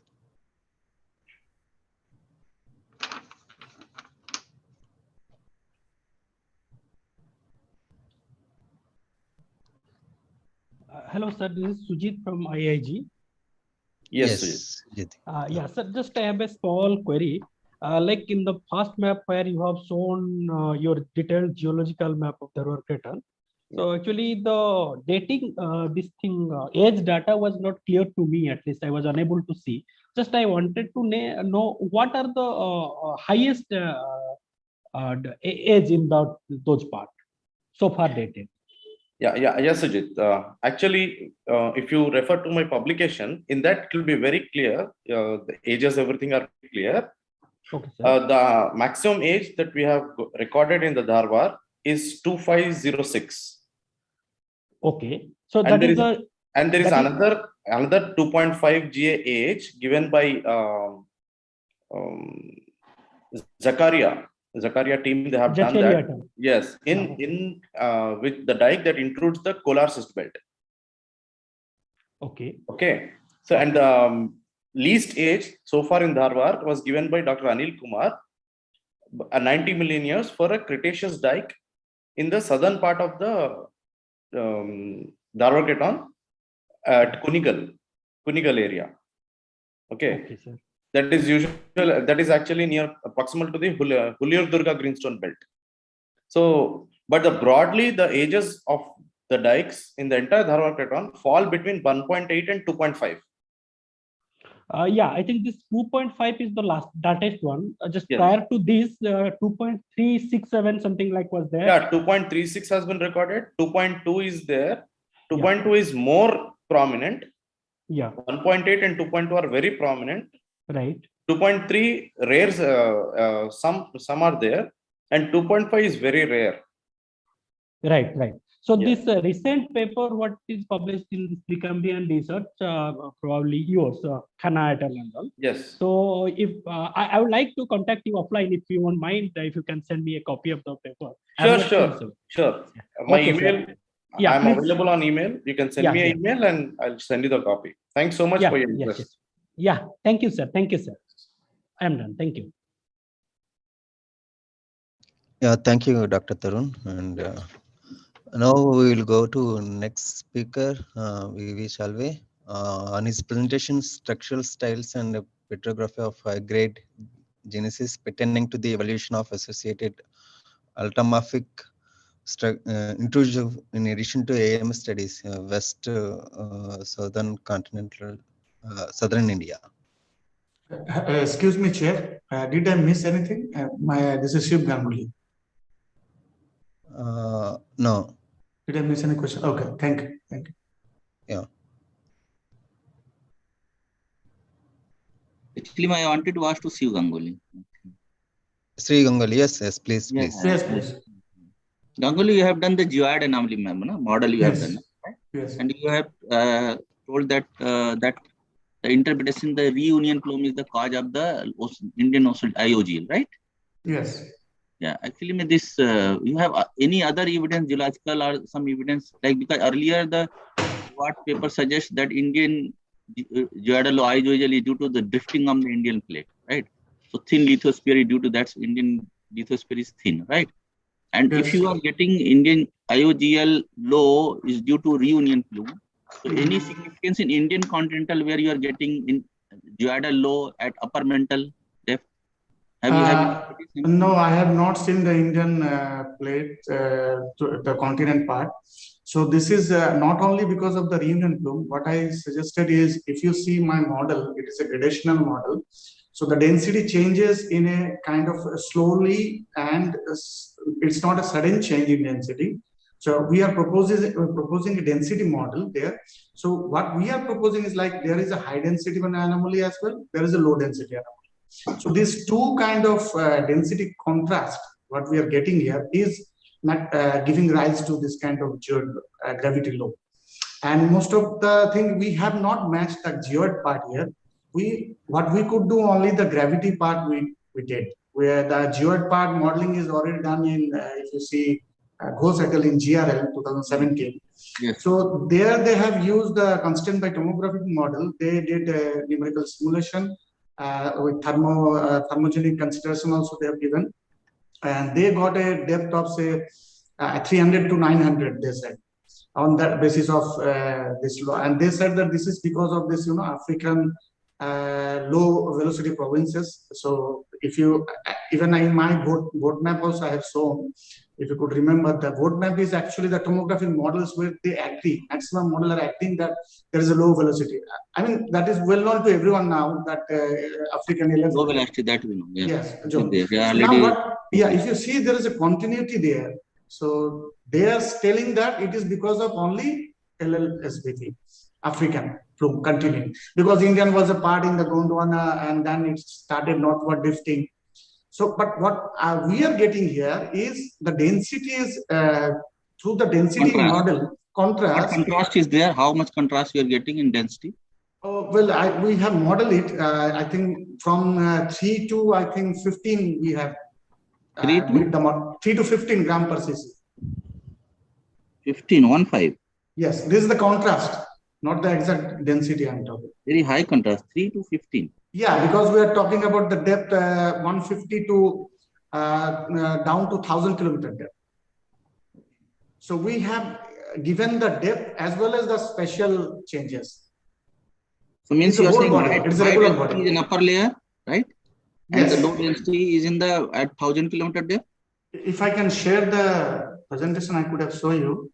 No, okay. I am visualizing your presentation. You have shown layers, yeah. Yes, the layers. Yeah. We tried to model it from that layers that the density is varying upper as well as spatially. So we tried to do the spatially up to, I think, if I remember correctly, 78 degrees, 60 to 100 degrees east is the longitude. And latitude is the whole area. So I think minus 15 to 20. No. No, it was very interesting because I have done some geodal model. We have done it. So okay. I wanted to ask to correlate this your reunion plume hypothesis. Okay. So what we are thinking that this reunion is the older one. So 65 million years old. Yeah, just 65. Yeah. So maybe there is evidence. Some evidence will be there in Indian continental lithosphere or upper mantle. We should get such anomaly because it is not only Indian geodal low is there at that there should be some interlinkage continuity, with continuity. You're right. So that's why my question was that. Yeah, but what I tried to do is here trying to think in a different model kind of thing, that maybe this is a reason because this density contrast we especially we're seeing and constraining with our tomographic models. Okay. So the older one is the below the lower mantle, but it is not the lower part of the lower mantle. Remember, it is just upper part of the lower mantle, around 1,000 kilometers. So after 660 discontinuity. So we tried to see in a little bit different scenarios. There are several works now coming. So let's. Yeah. We can talk also if you want. We can talk. Okay. Thank you. Discuss. Thank you. Yeah. Thank you. Thank you, Ganguly. Thank you, Ganguly and Dr. Ajay. Good morning. This is Anand from IAG. I also have a question to Ganguly. Yes. Yeah, this is in connection with what Dr. Prajapati has just asked, because we have talked about the reunion plume. But if you just see 25 million years before, there is another one, Marion. So why you are not considering the Marion plume activity there? No, I'm talking about the. So that is actually the main one, which due to which Madagascar, India rifted. Yeah. So what I'm talking is reunion plume because it is 65 million years, right? So it is the older one. It should be the below the lower mantle part. And the upper mantle part, I'm thinking of the Kenyan plume more of, because if you see east of the lower part of the LLSPP is there. So from there it has dragged. India also dragged fast towards north. So could be this lower part is by our reunion plume. And so what is the age of that Kenyan thing? What is that? 45. It is but just. the Marion is 90. So. There is 9 is 85, 85, almost 90. 9 is Marion. 85. Yeah. Huh. Yeah. It is So too that old. doesn't have any So effect on Ganguly, that you have seen many literature, they have already suggested the underplated layer.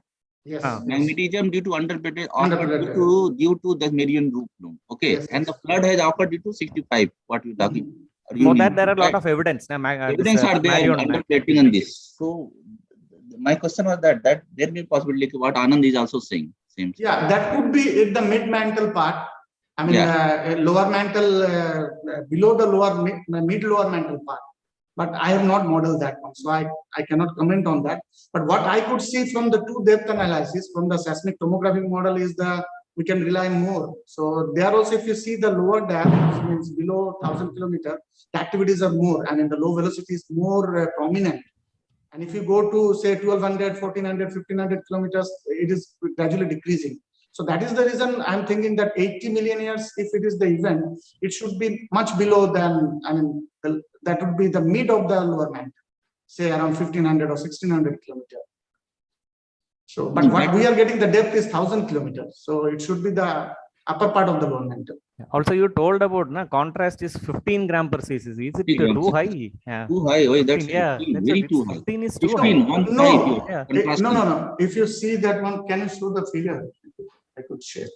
15. I'm talking about the something like that can exist. Yeah. 15. 0.15 you're talking or 15? No, it's a contrast. It's a minus 15. If you see here, see this figure. So we are not equally giving. See, if you see, this is a whole, the kilometer you try to understand. 8 degree north, and then you're going to 0 degree. The body is 0 degree to 8 degree north. It's a huge, long one. So that's why you're compensating with this contrast. It's not that whole contrast. And we are also making this contrast towards right. If you show the lower, -3 is at the middle part where we are getting the match. And the left side part, eastern part, the match is not proper also, if you see, but we could make this shape a little bit closer to that. No, like Ganguly, what you have seen, S velocity, VP velocity layer. Can you have the layer wise the gravity model and density like the same, similar to it? Yeah, so we tried, you're right. Actually, we also were looking for that, but it's very difficult because there is no equations after 300. We could match only up to 300 kilometers. So after that, we need to formulate equations. There is no equation to convert from velocity to density after that. I mean, one-to-one relation that we could see the density changes. We can only model up to 300 kilometers, right? No, sir. This one is different. This one we have modeled. No, not right. I'm talking about the model which you have done. Gravity model. Density. No, this is not 300 kilometers. Yeah. It's up to 1,000 kilometers, we consider. So you have taken contrast now at 1,000 kilometers. That's what I'm saying. Yes. So that you can just consider only one layer at 1,000 kilometers. Just get the what anomaly you are getting, and then you can do different layer, na? 1,000, 1,200. 600, Okay. In terms of modeling, yes, we the can. modeling layer wise, you can show the density contrast. Yeah, that we can do. But audience can see how the BP by BS and S density is. But to constant that we need from velocity to area.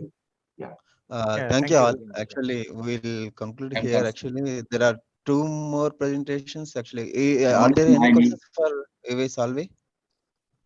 Are there any questions? If not there, actually, we can go for next speaker, Ramkrishna Tiwari, on p-value and b-values exceeding the 25th April, 12th May 2015 Central Himalayas earthquakes. Are there any questions?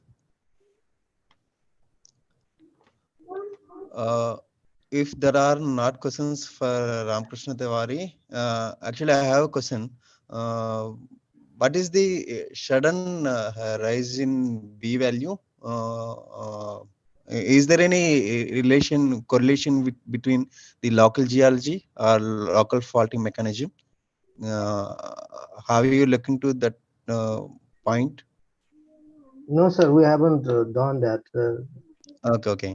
So, if you're able to correlate with the local geology or tectonics with the sudden rise of b-value, then actually it will be good. Okay, sir.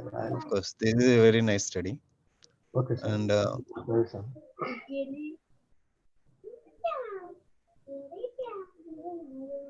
are there any more questions for Ramkrishna Tiwari from the audience?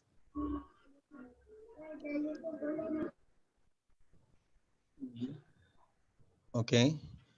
If there are no more questions, actually we can go for last speaker, Sanjay K. Prajapati, Yeah, on seismogenesis of 2 magnitude greater than 4 recent earthquakes in southern western parts of the Delhi and their source characterization.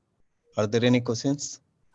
Yeah, I have one small question. I'm Ravindra. Yes, sir. Yes, sir. Yes, sir. Please, please.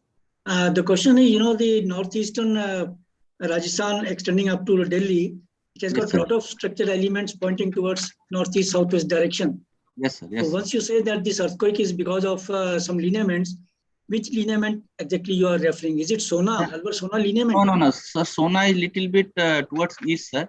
One lineament actually, if I can, you can share in my this one presentation slides.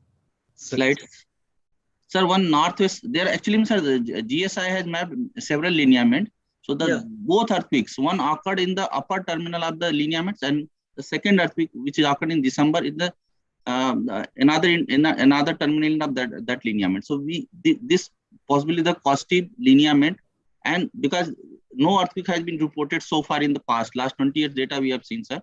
So there may be because this is quiescent region, sir. So maybe the reactivation of stress transfer, reactivation of the old weak zones. Yes, sir. Actually, the hot water, see the location of the hot water spring in. Yes, sir. Sir, that we have already found out from the literature. But in this lineament, sir, there is no hot spring is there nearby, sir. Okay. Yeah.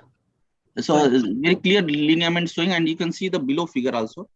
There are two lineament. One is the upper terminal 1 earthquake, the 3rd July, and this is December 2022 earthquake. And both solution also showing that is the extensional environment, sir. Northeast, southwest, sir. So this we are done. And you are sure, sir, if you go further southwest, and in the Rajasthan, there are several lineaments mapped, sir. But so far, there is not much earthquake has been reported. So this peculiar, we should find out why the earthquake is migrating towards southwest, sir, in this region. Thank you. Thank you.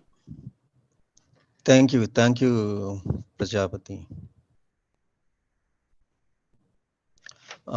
Now, actually, I request Dr. Manisha, have you any comments on this session?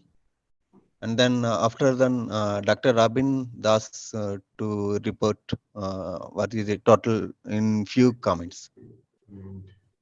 Dr. Manisha. I would like to thank the organizers for providing me this opportunity to co-chair the session along with Dr. Patanjali Kumar.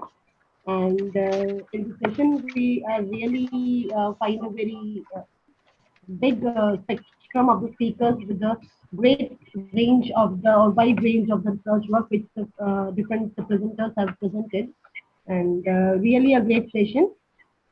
And rest of the report will be presented by the co-chair of the session. So thank you so much, and over to you, sir. Yes. Dr. Robin, can you please have some remarks on total presentation reports? Okay, sir. So this session has comprised with 8 oral presentation, 4 are absent. The session has been very well conducted by our respective chairperson and co-chair. All the presenters were very interesting and informative for the research community. It is found that the researchers have done very much excellent work. Some research are the source characterization and velocity modeling, density heterogeneity beneath IOGL, and petrology related research and neotectonic studies. The session was really a successful one, and the discussion and the end part of was really very beneficial for young researchers in the field of geoscience. I am really very thankful to the organizer for giving me the opportunity as a reportee for this excellent session. Thank you, sir. Thank you, Robin, and thank you, Dr. Manisha. And I thank actually organizers for giving me the opportunity for chair this technical session. And thank you very much. And I hand over to organizers. Thank you.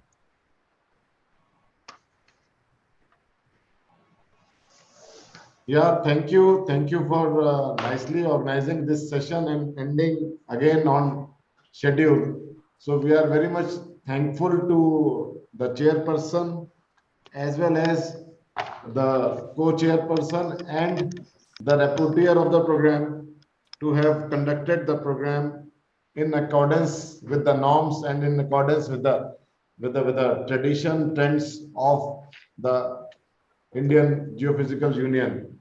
Now, dear friends, we have to move on, and we are moving on towards the last technical session of this 3-day annual convention, 58th annual convention.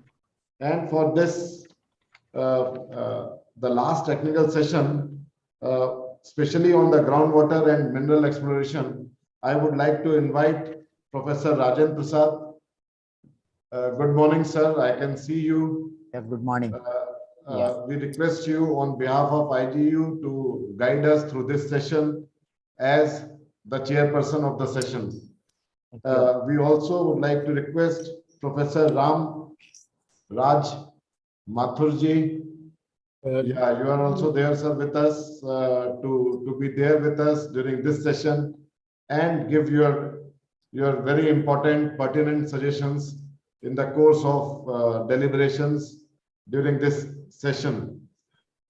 We have a rapporteur also to help our chairperson and co-chairperson, and he is Surin Sidhu. I think he has also joined. Dr. L. Surin Sidhu, are you there? He's Surin Naidu, I suppose. Yeah, right? Yeah. So if you are there. So Suri, you are there. Probably you are moving somewhere. So it's all right. Yes, sir. Yes, sir. Yeah. You can keep your video or audio off as per your convenience. But Yes, your sir. reporting is of great importance. Probably whenever time permits, you may become stable and you can help chairperson and co-chairperson organizing the same. Yes. So with this, without taking much time, I would like to hand over the dais to Professor Rajan Prasad ji, chairperson, and co-chairperson Professor Ramraj Mathur ji. Thank you, sir. Thank you.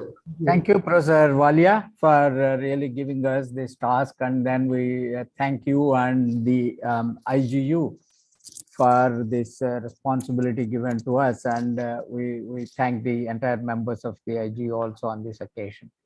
Now, I think we have about 11 papers. Professor Mathur, we have, I think, about 11 papers now. Anyway, each of them was given specific time. So there is no problem as far as that is concerned. Yes. So, and then we will go one by one, and let us see that we will try to bring out some questions at the end of it, right? Yeah, sure. So you can organize that questions issue, and then let us see. So maybe we will start with the first presentation by Siva Prasad. It's on two-dimensional induced polarization imaging to delineate the colonized zones in condylatic terrain of northeast parts of Eastern Ghats of India. Siva Prasad and Professor Venkateswarlu, I think. Yeah. Venkateswarlu.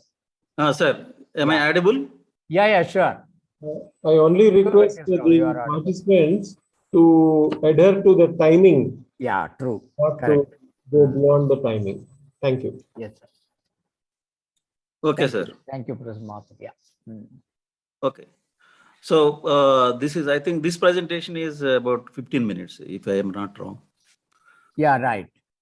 Correct. Yeah. Thank you, sir. Talk. Yeah, please. Yeah. So I thank the organizers for giving me this opportunity for presenting our work. My scholar, Siva Prasad, is also, I think, online. And this is regarding the IP survey on colonized zones of condylatic terrain. Let us in the Eastern Ghats of India. Next slide, please. You can see on our right the lithological subdivisions of the entire Eastern Ghats. It constitutes condylites and then charnokites and other transition zones, alkaline composition, and so on, in which we have a small red spot KRSB, Kandivalsa River Subbasin, which is again highlighted in the corner of this window. That is near Chiprupalli, this entire area in Vijayanagaram district of Andhra Pradesh. And this basin is completely constitutes of mostly, chondrites, and of course a little bit granitic spots and other quartzite and so on. So in this, we have conducted our surveys. We have been doing it for quite some time. And let us have a next slide, please.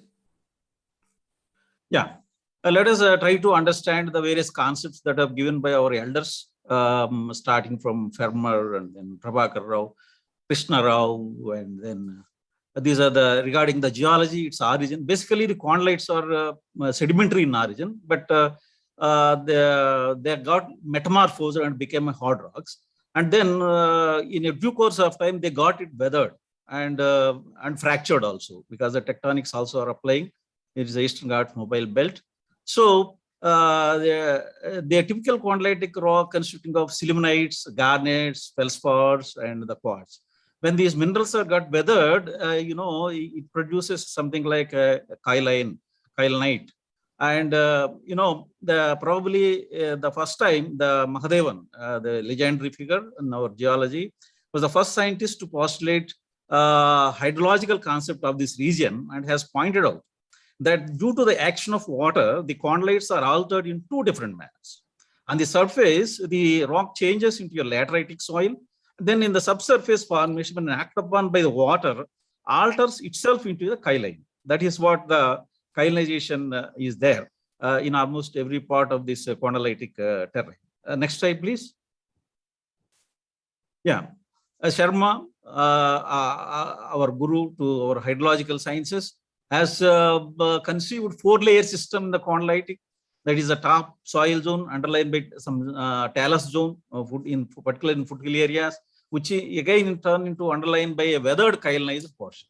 So earlier work has confirmed very much there is a kyanized portion, and later investigation by our group has brought out that in this land, flat uplands are more yielding in terms of groundwater, and beneath the streams, the chondrites must have transformed itself into a kyanite.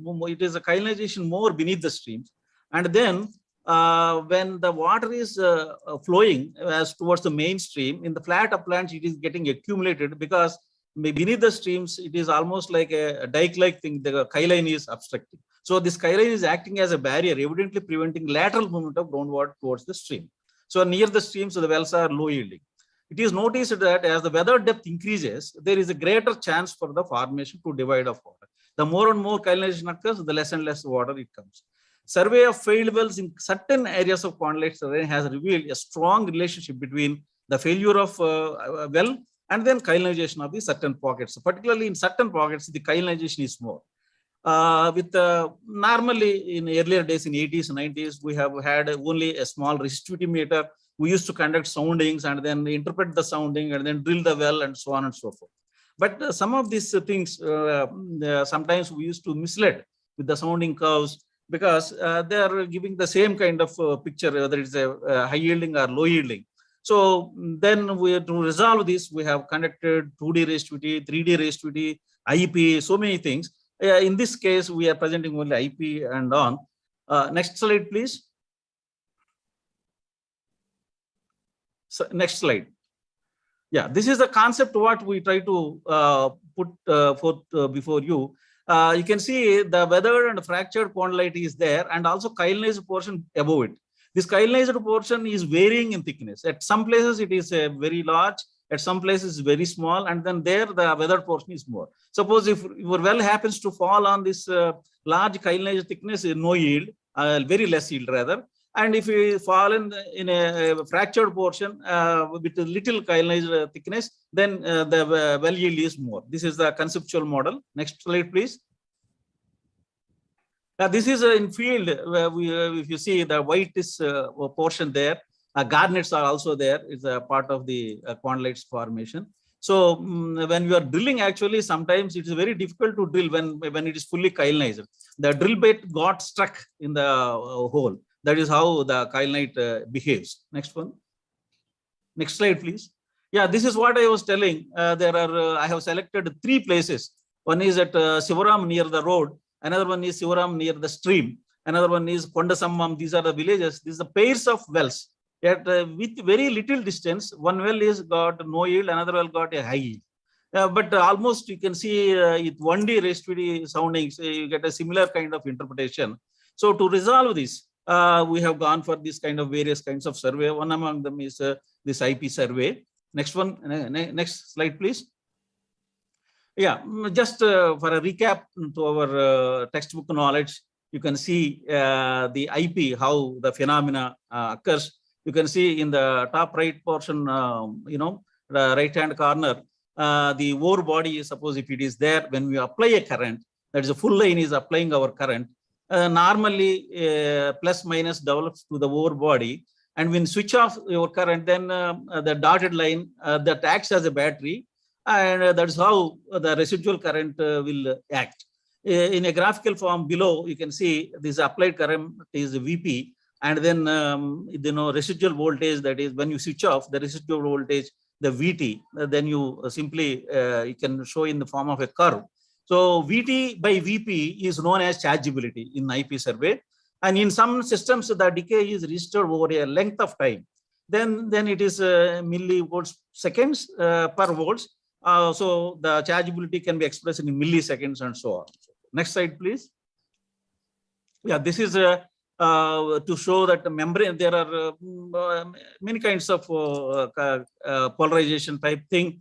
Membrane polarization is also called electrolytic polarization, and then electrode polarization. Basically, the difference is the polarization occurs in the interface between a non-metallic like clays and all, and the fluid, then that is called membrane polarization, or and also called electrolytic polarization. And then metallic minerals between the disseminated earth surface cause electrode polarization, whereas membrane polarization usually associated with the clays, whereas electrode polarization is usually associated with the metallic minerals.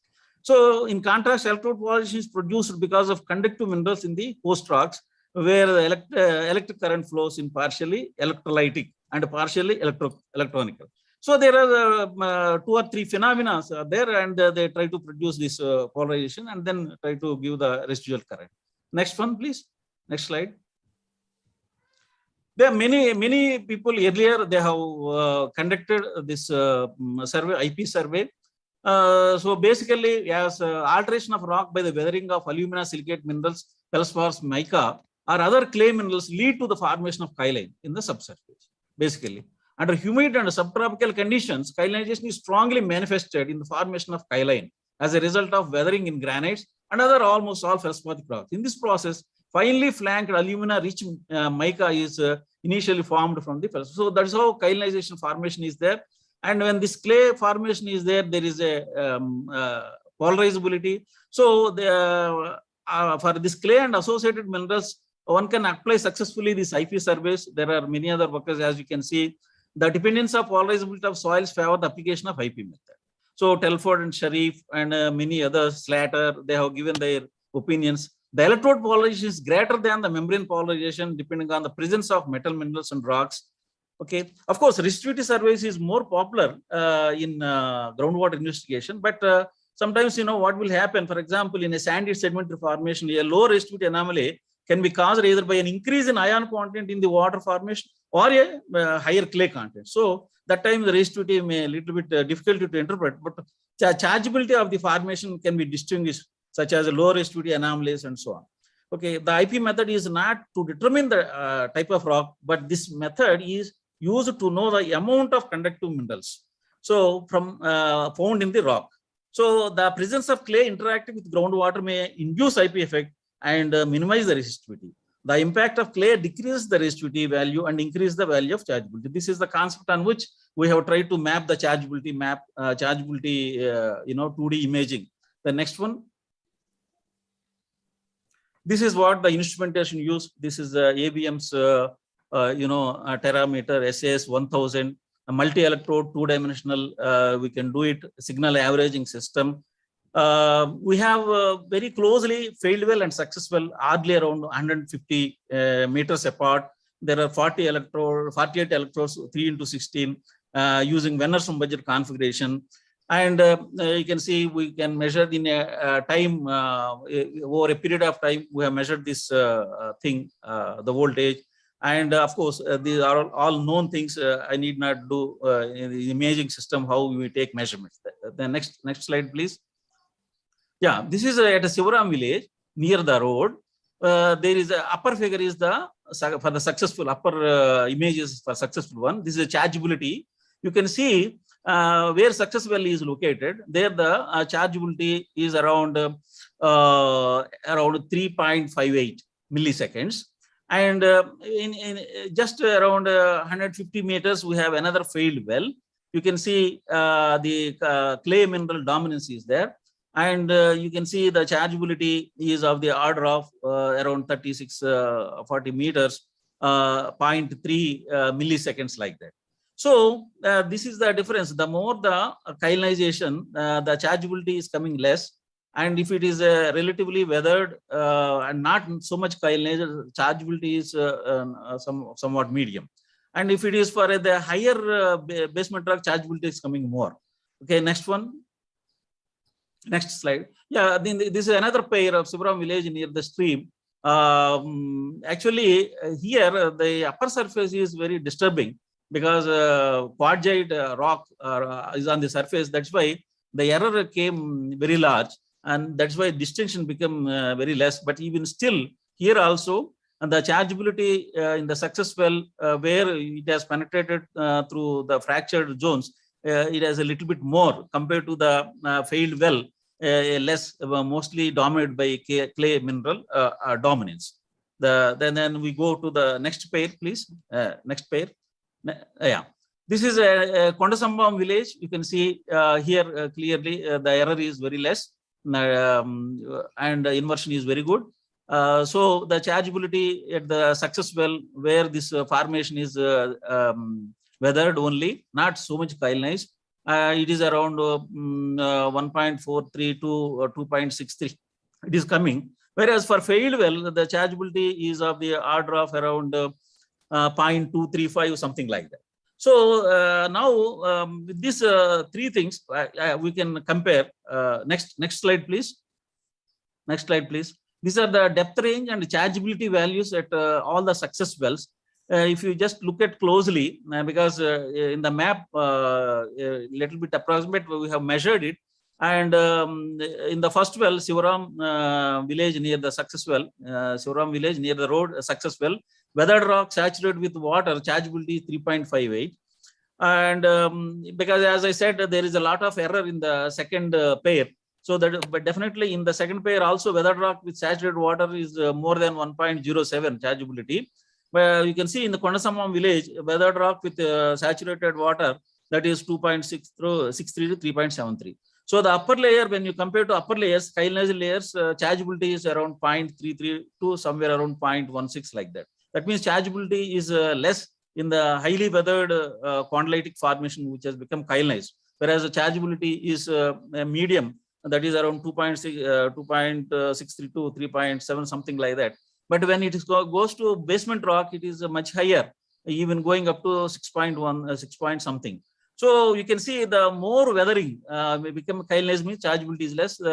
Medium weathering, or when it is saturated with water, the chargeability is something 2 point something like that. And if it is occurring with basement rock, much higher chargeability. These are some of the things we have observed. Next one. Next one, please. Yeah, this is with regards to failed well. The most characteristics of failed well is the chylonization is depth is very high. You can see the chylonized layer depth is 30.14 in the first well, and then second well also 36 point. The entire almost the entire aquifer has become chylonized. So that is why we can really conclude from this kind of investigation that with medium chargeabilities of around 1.7 or 8 to around 3. This is a weathered formation without much chylonization. Suppose if the chylonization occurred, the chargeability is less, and also thickness also is a very high when chylonized is occurring. Thickness of the chylonized layer is high. That is how the failure of the wells occurring. Next one, please. Yeah, please. Yeah, this is the one based on this knowledge. we have very nearer to that, because very closely the wells are failure and success are occurring. Again, very nearer we have drilled another well, which is reasonably successful well. Moderate chargeability we have observed there. There around 2.11, something like that. We have drilled, and that was we have given a medium yield. So this kind of knowledge can be used for locating the highly chylonized zones. And that way we can use this knowledge. Next one, please. I am concluding, sir, almost. Yeah. Depending upon the pore geometry and degree of saturation, the large difference in potential decay with time is observed between the success and failed well pair, sir. The chargeability in the subsurface is varied at success and failed well. So, okay, all these things we have observed. The IP strength at clay mineral constant is by the membrane polarization mostly, indicated with low chargeability, and it is higher as weathering decreases due to electrode polarization. This is the one important thing that we take a home point. And of course, if the thickness of this weathered zone is high, I mean highly weathered zone, highly weathered quantity is high thickness, then wells become automatically failure.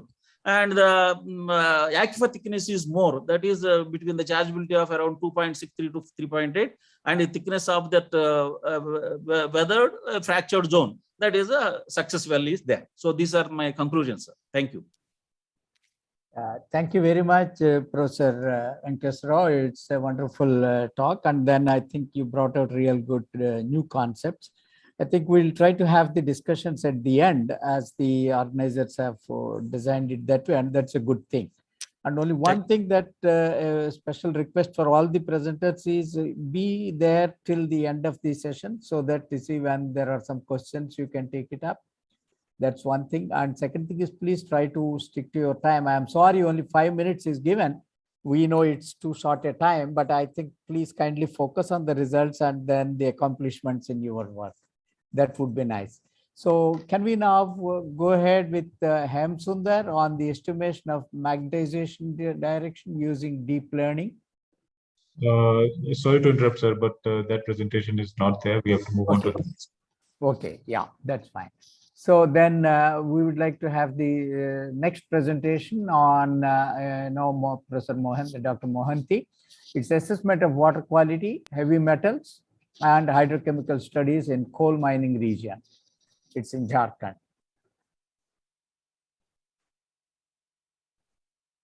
Mohanty? Sir, I don't see him in the participants list. I think he's not online currently. He's not there online. Okay. Then maybe we'll switch to the next speaker. If he turns up in between, then we can think about it. So yeah, the next one is Bhimaraj, and it's on mapping of coastal aquifer salinity near Surat using geophysical and hydrochemical techniques.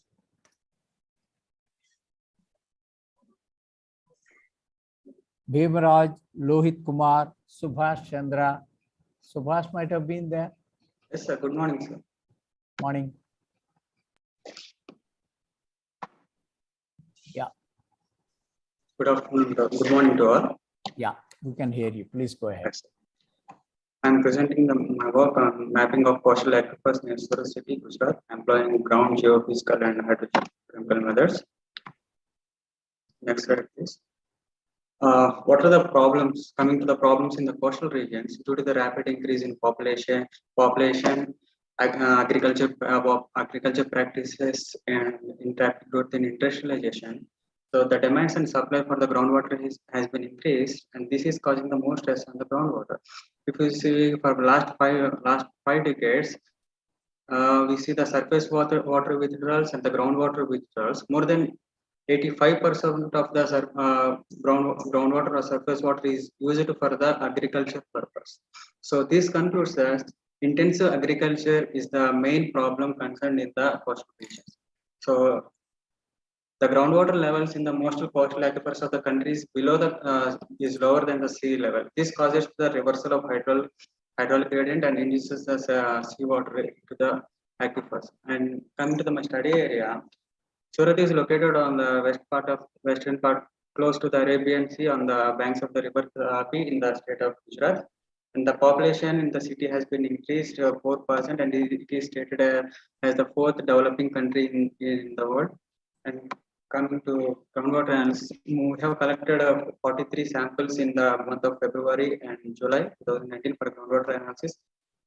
Electrical conductivity and pH values are measured in the field by using the portable EC meter. Next slide, please. Coming to the above figure, for last 2 decades, the average water supply of the city and the water supply in million liters per day. So if you see, the demand has been increasing day by day, but the resource has been decreasing. This is causing the more stress on the water and the pressure aquifers in the city, and this causes the saline water to intrude into the pressure aquifer system. The area that has chosen was 326 square kilometers. The annual rainfall was around 1143 millimeters.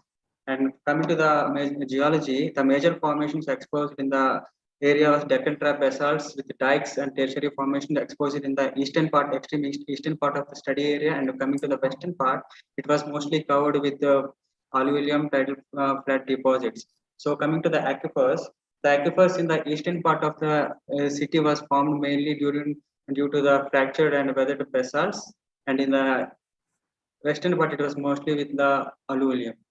Next slide. So these are some spatial distribution maps that for a few elements. So coming to the TDS in the month of February, in the month of July, in the western part of the area is marked with the high TDS values. It demarcates that due to the intrusion, the water has been highly deteriorated, and coming to the eastern part of the region, the TDS has got low values. At the sample location 34, it is causing high TDS values due to the open cast mining over there. And coming to the sodium also, it is also following the same trend. So in the northwestern part of the region, and the study area is showing extremely high TDS values, high sodium values. It was reaching around 10,000 in both the seasons. And coming to the chloride also reaching the exceeding limits. So it is also showing the western part of the region region is highly deteriorated due to the saline water intrusion in both the season, in both the seasons, in the month of February and in the month of July. It is reaching the limits prescribed by the next slide. Apart from groundwater analysis, we also carried out some ground geophysics, ground temp surveys. So we have conducted the ground. We have acquired the data in the region where we are getting the high TDS values and where we are getting the low TDS values. Ground temp 14 and ground temp 16 shows the resistivity dV by dt curve with the corresponding resistivity model. So we have acquired the data by using the terameter walk time instrument. So it acquires the data in dual movement, low movement as well as high movement. Low movement contains the early gate measurements, which is backed up with the shallow subsurface information, whereas the high movement contains the deeper information. So in both the models, the resistivity is below 5, and it shows it is value matching with the TDS results. The western part of the region is showing the lower resistivity values, which confirms the saline water intrusion in the western part of the region. Coming to the extreme eastern part, so ground temp 3 and ground temp 4. So it is showing the resistivity of order around more than 50 or 50 ohm meters. So it is also in the spatial distribution maps also the TDS is low of the prescribed limit, and here also resistivity model matches well with the corresponding map. So from this we can conclude that the northwestern part of the study area is highly deteriorated, and the groundwater is highly contaminated with the saline water intrusion, and the eastern part has got some fresh aquifers which are uncontaminated. And these are my conclusions. Thank you. Thank you, Dr. Bhimraj. Thank you very much for your wonderful presentation. Now, can we go to the other presentation by L. Surinaidu, please? It's on the quantifying stream flows and groundwater response under the different climatic and land use conditions.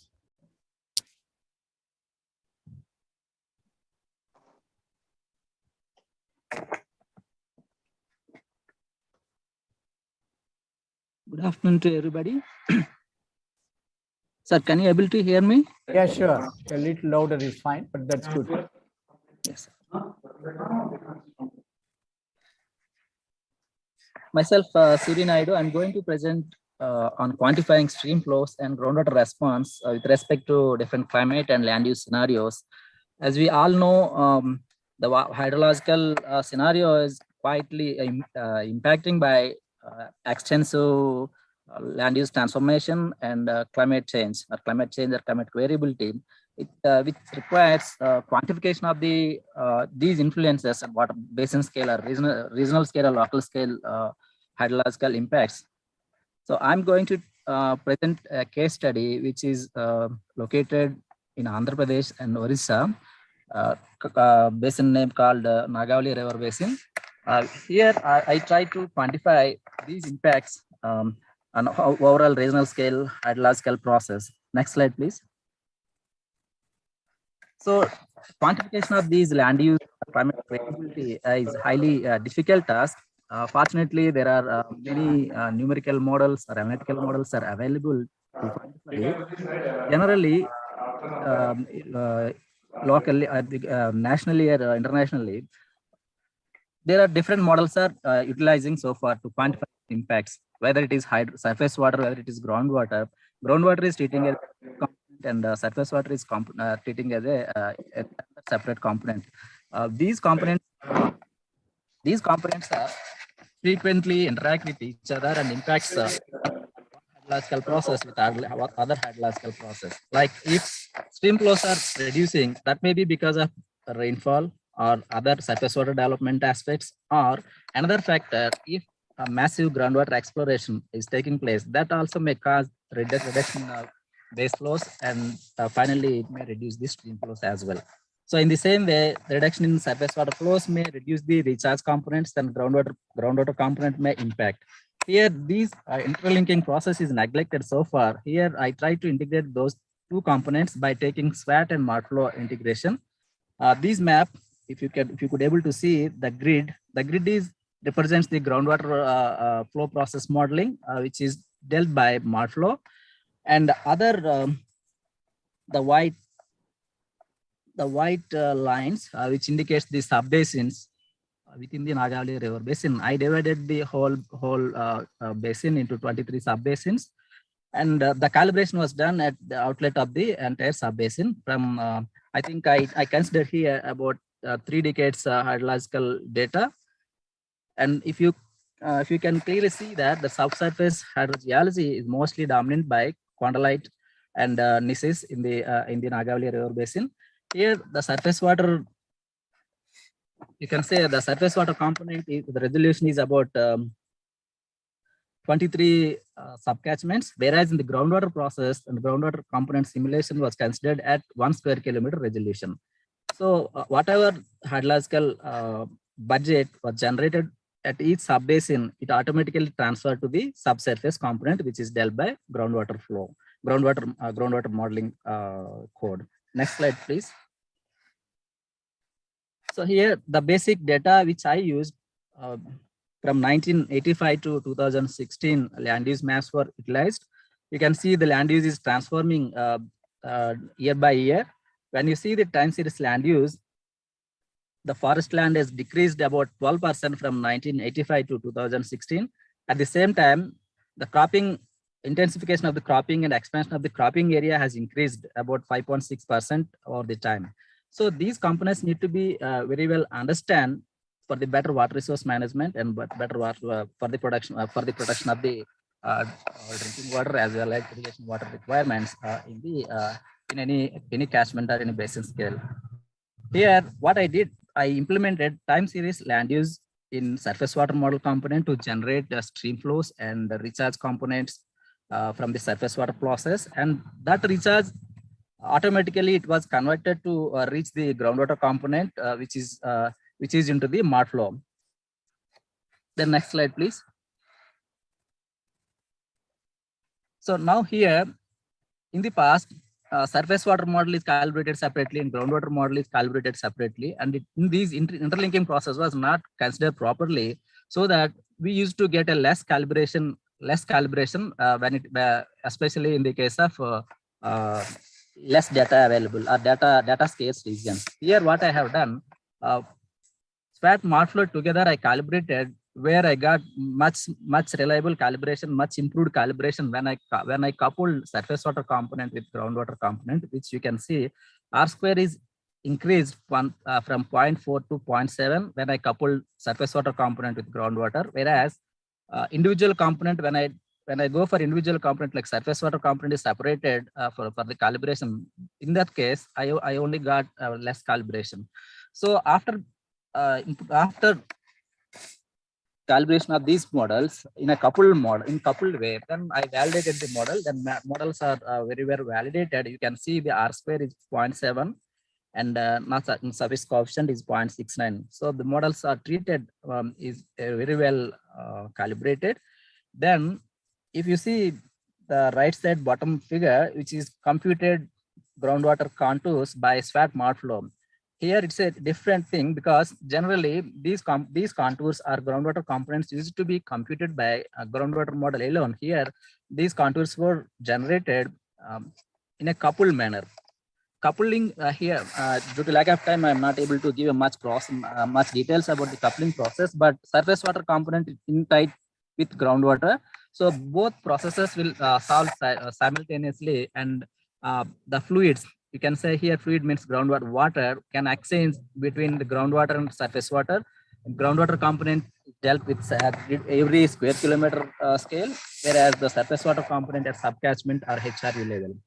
So when we see the groundwater component calibration in a coupled manner, we are able to get a very good calibration. You can see the R square RMS error 2.7 meters, whereas NRMS is 6.8 meters, 6.8%. If it is 10%, it was believed that the models are very well calibrated regarding the groundwater. So both groundwater and surface water model are very well calibrated in tight coupled manner. Then we quantified what are the different fluxes which is affected by whether it is climate change or land use. Next slide, please. See, this is the total terrestrial hydrological balance. Graphs are, I think, very difficult to read, but I can tell when you see groundwater interaction part.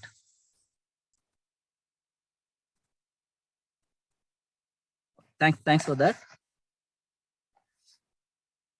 So you can see the different components. The top one is the rainfall. Can you zoom out, please? So if you see the table, it is continuously increasing, and groundwater recharge also increasing. We will see what are the factors, and surface water runoff also increasing. Whereas the interaction part, after 2016, it is marginally decreasing. At the same time, 1996 to 2005, it was the interaction part is decreased. Here, groundwater surface water interaction is nothing but the exchange of water between the streams and groundwater system. Whereas the irrigation water requirement is also going to increased a lot when we compared from 1995 to 2015. So what are the impacts of this transformation? So irrigation requirement has increased a lot. Due to that, groundwater storage has declined a lot. When we quantify it, cropland has increased 5.6%. That has resulted the decreased forest cover, and that was resulted in increased runoff about 26%, and that has increased the groundwater recharge at 16% from 1985 to 2018. At the same time, irrigation water requirement has increased about 48%. Groundwater storage has decreased about 20%, I think, from 1985 to 2015. At the same time, if you see the groundwater and surface water interactions along the streams, when you can see the groundwater surface water interaction charts or maps, you can read it. The exchange of water is varying from -6,000 to 2,000 meter cube per day. That means negative sign means the stream is contributing to the aquifer, whereas positive groundwater is contributing the stream. So these interaction pattern also got transformed from 1991 to 2018. When we quantify it, the contribution of the groundwater to the stream is massively decreased. About 80% got decreased from 1991 to 2018 because of the groundwater development, as well as surface water development through massive reservoirs in the Nagavali River Basin. So take-home message is we need to understand groundwater surface water interactions as well as the recharge pattern with different land use transformation and climate is very, very important for agriculture and water resource management. I would like to thank here Alan and Sengu for their help in coupling of these two mud flow and swamp. I hope I'm within the time bond.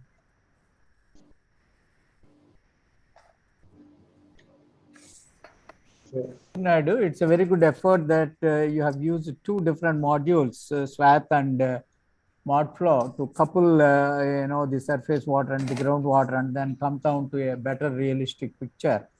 And then we'll take some questions at the end. Thank you very much. Thank you, sir. We'll now go to the next presentation on groundwater quality assessment and modeling in and around red mud ponds of Karnataka by Swapna and Appalnaidu. Swapna and Appalnaidu, yeah, please.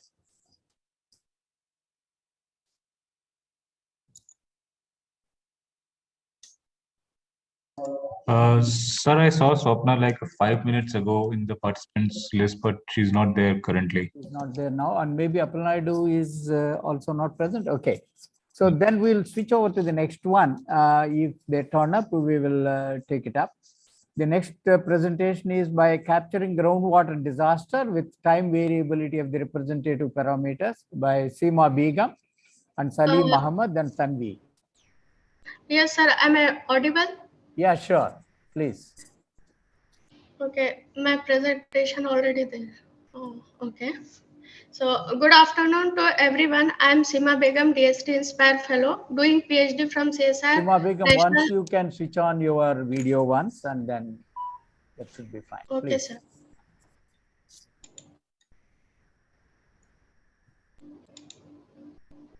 Enable camera access in your browser address. No, don't worry. Please go ahead. Yeah.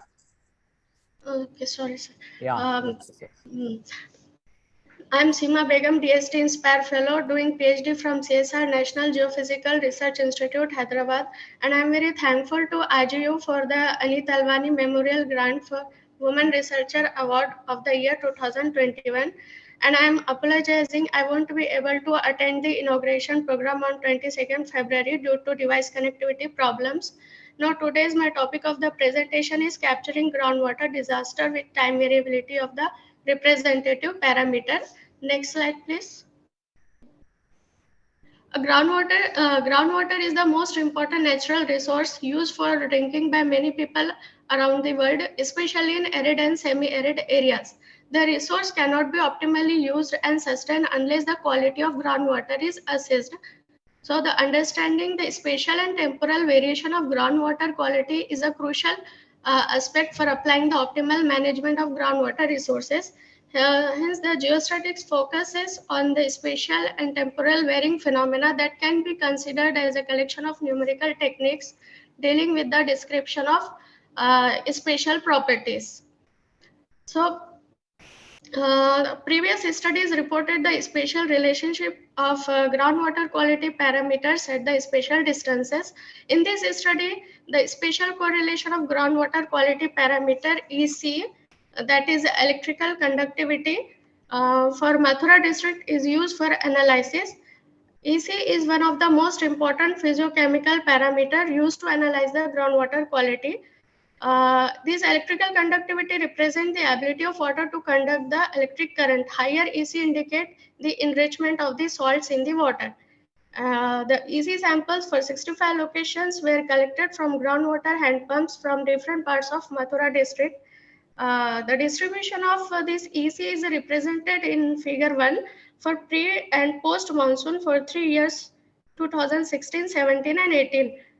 So from this figure, it can be observed that higher EC recorded for post monsoon than the pre-monsoon for the year 2016 and 17, except the year 2018, where EC in the pre-monsoon is higher than the post-monsoon. Geostatistics. Next slide, please. Coming to methodology, the geostatistic methods are one of the advanced techniques used for interpolation of groundwater quality data. Variography as a geostatistical tool is used to define the spatial regression, and the results obtained from geostatistics will be useful for decision makers to adopt the suitable remedial measures to protect the quality of the groundwater resources. The figure 2 represents the parameter of variograms. First is the nugget. Nugget is related to the amount of short range variability in the data. Where second one is the SIL. SIL is the total variance where variogram appears to be level off. And the third one is the range, which is the distance after which data are no longer correlated. So the results and discussion part in this figure 3, experimental and theoretical variograms represented for pre and post monsoons for the EC data. From these figures, we can observe that the experimental variograms for EC are plotted and then best theoretical model was fitted to each variogram from figure A to F. The experimental variograms represented by red and green dots, and these are the graphical representation of the mean of square variability between the neighboring points as a function of distance. So it is observed that at larger distances, the trend effect starts to dominantly, and up to medium distance, low value of correlation effect found. Variogram modeled with a spherical variogram up to distance of 60,000 centimeter. And also the variogram analysis of geostatistical assessment revealed that for the data set, spatial correlation has relatively the short range, and the SIL is difficult to analyze because of spatial trend in data, which lead to the increase of variance almost immediately after the SIL has been reached. Next slide, please. Fitted spherical model represented by this equation at the left side, and fitted parameters for pre and post monsoon groundwater EC represented in the table 1. So it is found that substantial nugget effect, including larger variability at short distances, and this may be attributed to either aquifer characteristics or error in the parameters. Next, at the last conclusions, spherical model is selected as the best fit model for the EC data for Mathura site, and range varies from 12,000 centimeter to 30,000 centimeter during pre and post monsoon seasons. And this indicates that the groundwater EC are autocorrelated up to 30,000 centimeter separation distance in the area. And from the nature of these variograms, there is a gradual increase for spatial and temporal variability of groundwater quality parameter is obtained. And obviously, if there is an increase nature, it will lead to the increase in salts of the water, and it is harmful for the living people and environment. Also, this trend representing the randomness in pre and post monsoon means there are no changes in trend of the variograms for pre and post monsoon. We are getting the same trend, so it is attributed to the anthropogenic disaster. And these are some references. With this, next slide. Next slide, please. Thank you to all. Thank you, Seema. Thank you very much for your nice presentation. Professor Thank you. Mathur, can you kindly conduct, please? Professor Mathur? Sure, I can. Please, Yeah, please. sure, I can conduct. Yeah, please. Thank you, Professor. Yeah, the next presentation is by Pia Mohsin. The paper is by Pia Mohsin, Tanvi Arora, Sujata Ray. So I request Pia Mohsin to present the paper, which is on time-lapse hydrogeophysical methods to assess the variability in groundwater condition. Please stick to your time. Pia Mohsin. Yeah, please continue.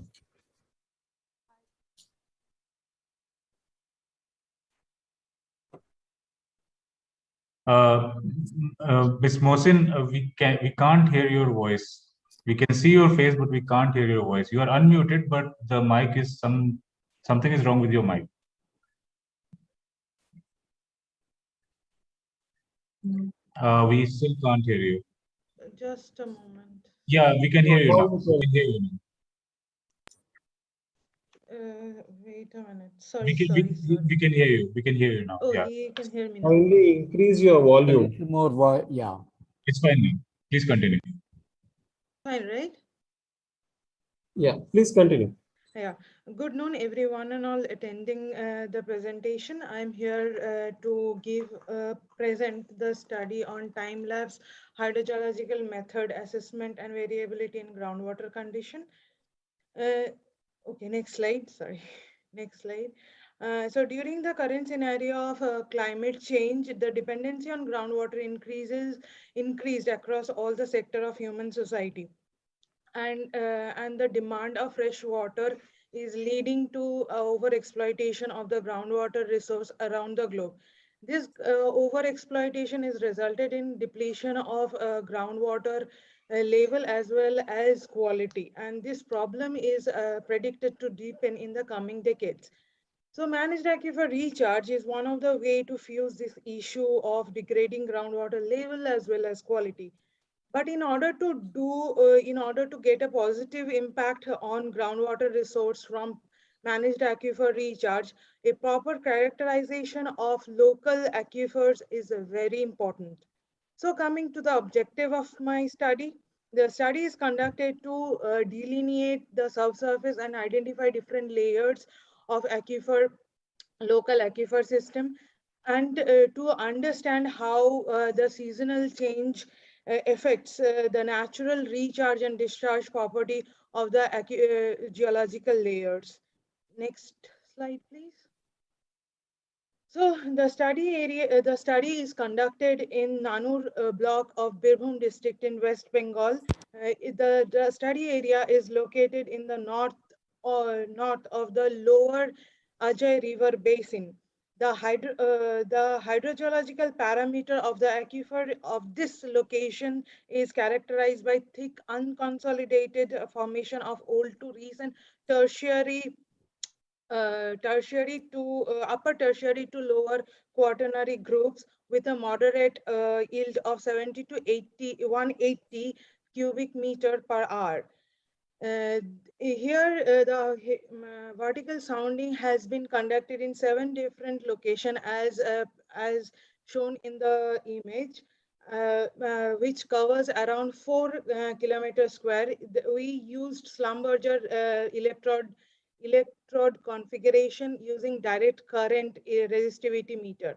The VES data was collected in 3 different seasons. Pre-monsoon depicted, as you can see from the graph, is depicted by the black color. Blue for monsoon season data, and red depicts the post-monsoon season. The resistivity and the apparent resistivity were calculated from the field data and plotted in the graph between apparent resistivity and the electrode, half of the current electrode separation in logarithmic scale. And a best fitted compute model was computed using a very fast simulated annealing global inversion technique, which gave a very close approximated subsurface structure. Next slide, please. Okay, next slide. I have already talked about it. Next slide, please. Yeah, so so the lithological layers identified by the vertical electrical sounding at location 1, 2, 3, 4, 6, and 7 shows lower resistivity signature during pre-monsoon season, whereas high resistivity signature during post-monsoon season, and lowest resistivity signature is observed in monsoon season. Here the pre-monsoon season corresponds immediately after the Rabi cropping season, which implies the retention of the irrigation water in the top layer implies a low resistivity and vertical hydraulic conductivity within the layers. In the post-monsoon season, which corresponds to the Kharif cropping season, which is mainly paddy, and as we know, paddy cultivation requires standing water, justifies the lowest resistivity signature. Whereas the post-monsoon season corresponded with the end of the Kharif harvesting season, and the high resistivity signature implies rapid evaporation and discharge from the top layer to the depleted groundwater table, as groundwater was abstracted for irrigational purposes due to low rainfall in the monsoon season. The exception is observed in the vertical electrical sounding at location 5, which shows high resistivity signature in pre-monsoon season and low resistivity signature in post-monsoon season, implies rapid recharge and discharge character of the top layer. Whereas the second layer get depleted with the groundwater abstraction by the virtue of its rapid discharge character, as shown by the high resistivity signature in post-monsoon season, and low resistivity signature justifies long duration recharge potential of the layer in pre-monsoon season. Although you can see, the monsoon season show a high resistivity signature at the top layer, but second layer is also characterized by high resistivity is the layer get depleted with the groundwater abstraction due to rapid discharge quality of the layer. So next slide, please.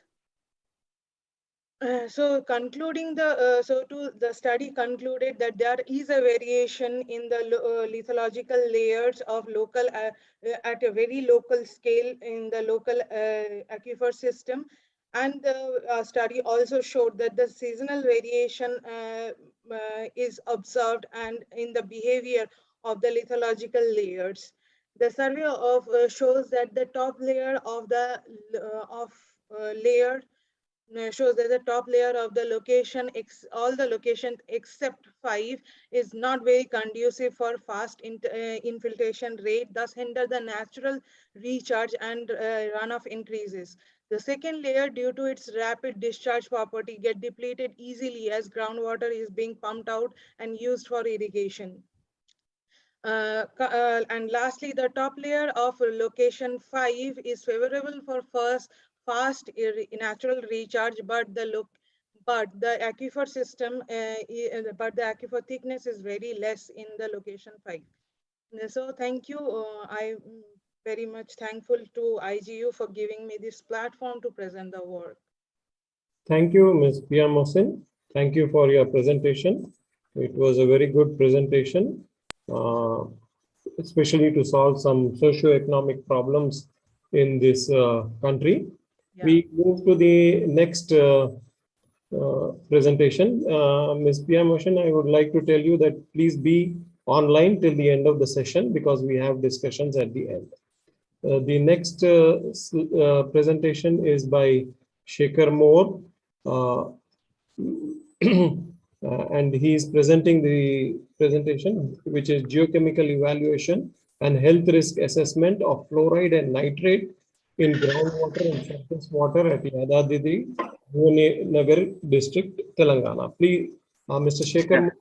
Hello, everyone. Hello, sir. I'm Shekhar More from CSR NGR. I'm a research scholar in the institute.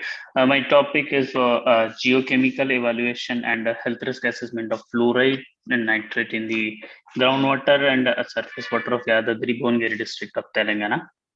So, as we know that fluoride and nitrate are the natural constituents of the water. As we there are many other major ions also present in the water for major analysis, but my specific focus is on the nitrate and fluoride as by the title. So we know that we can't test or smell or see the contaminants in the water, as sometimes we see the water while drinking water in a glass. We say it's a fresh, and while if it tastes normal, we think that it's a fresh water for drinking. But still, there are contaminants. There can be contaminants which may lead to a serious cause of some diseases. So specifically, the permissible limits given by the Bureau of Indian Standards for the nitrate is 47 mg per liter, and for fluoride is 1.5 mg per liter.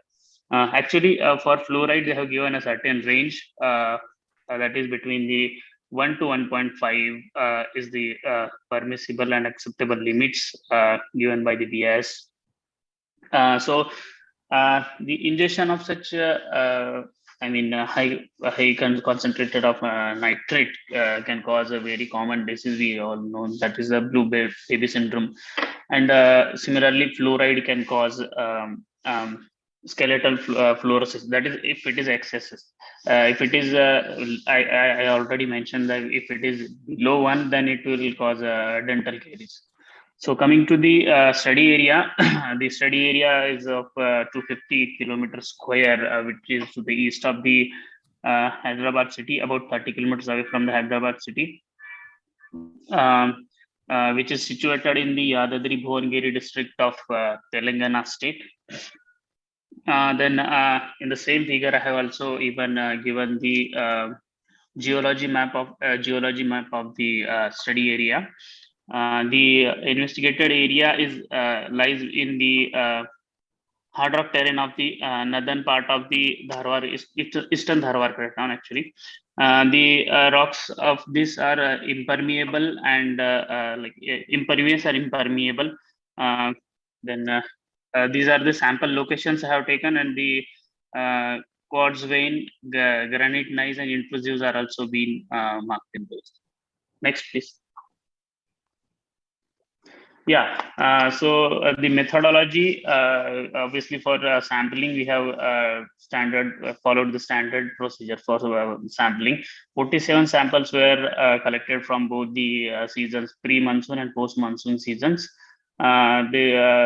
It was collected in a 1 liter of polyethylene bottle, new polyethylene bottle actually. The bottles before collecting the samples were rinsed 3 times, and even the source before collection of the sample was also purged for 3 to 5 minutes, like that. So finally, the locations were collected and the samples were brought to the CSR NGRI laboratory for the further analysis.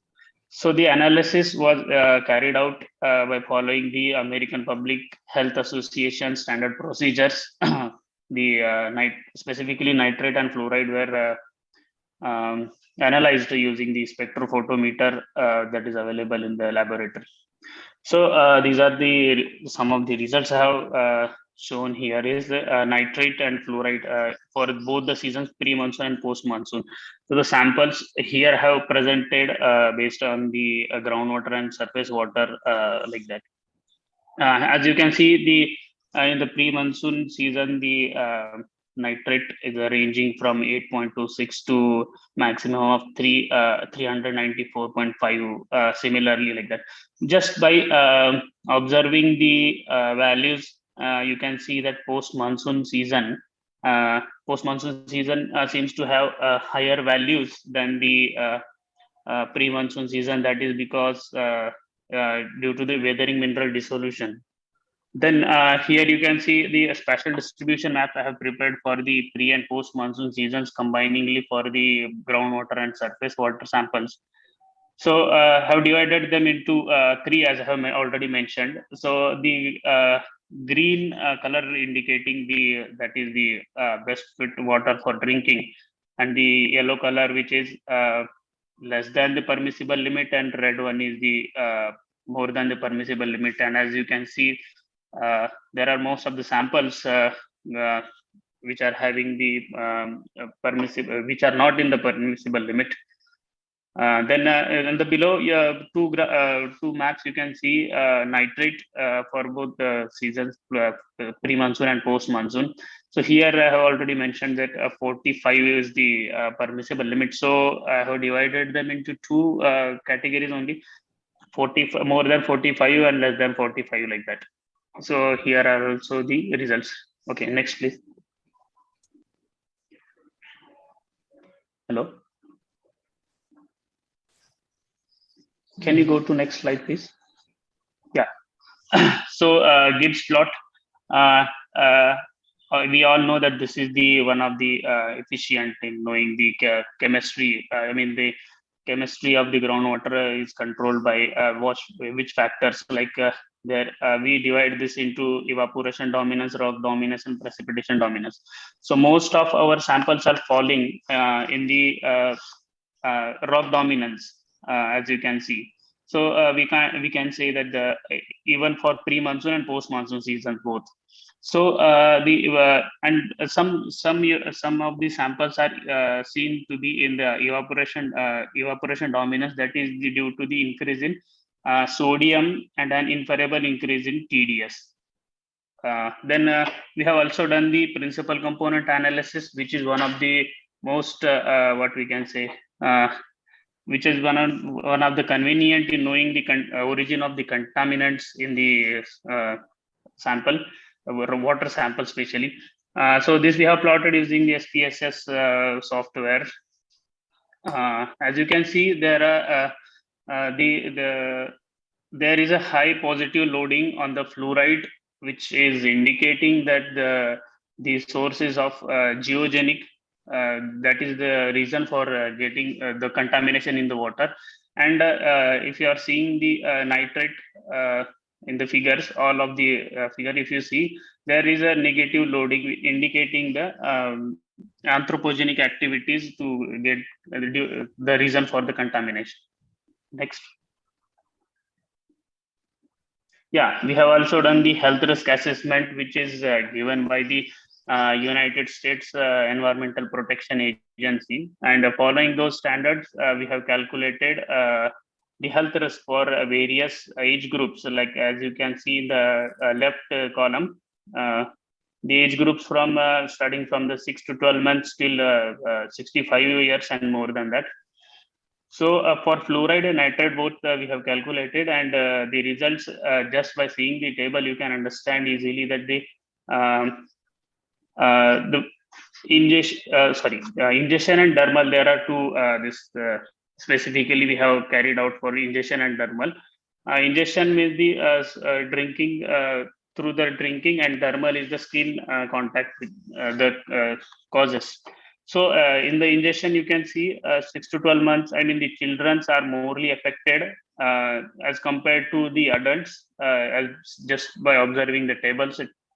Dermal values, as you can see, there are some negligible values, and at the adult age, you can see some of the percentage which can also be less than that.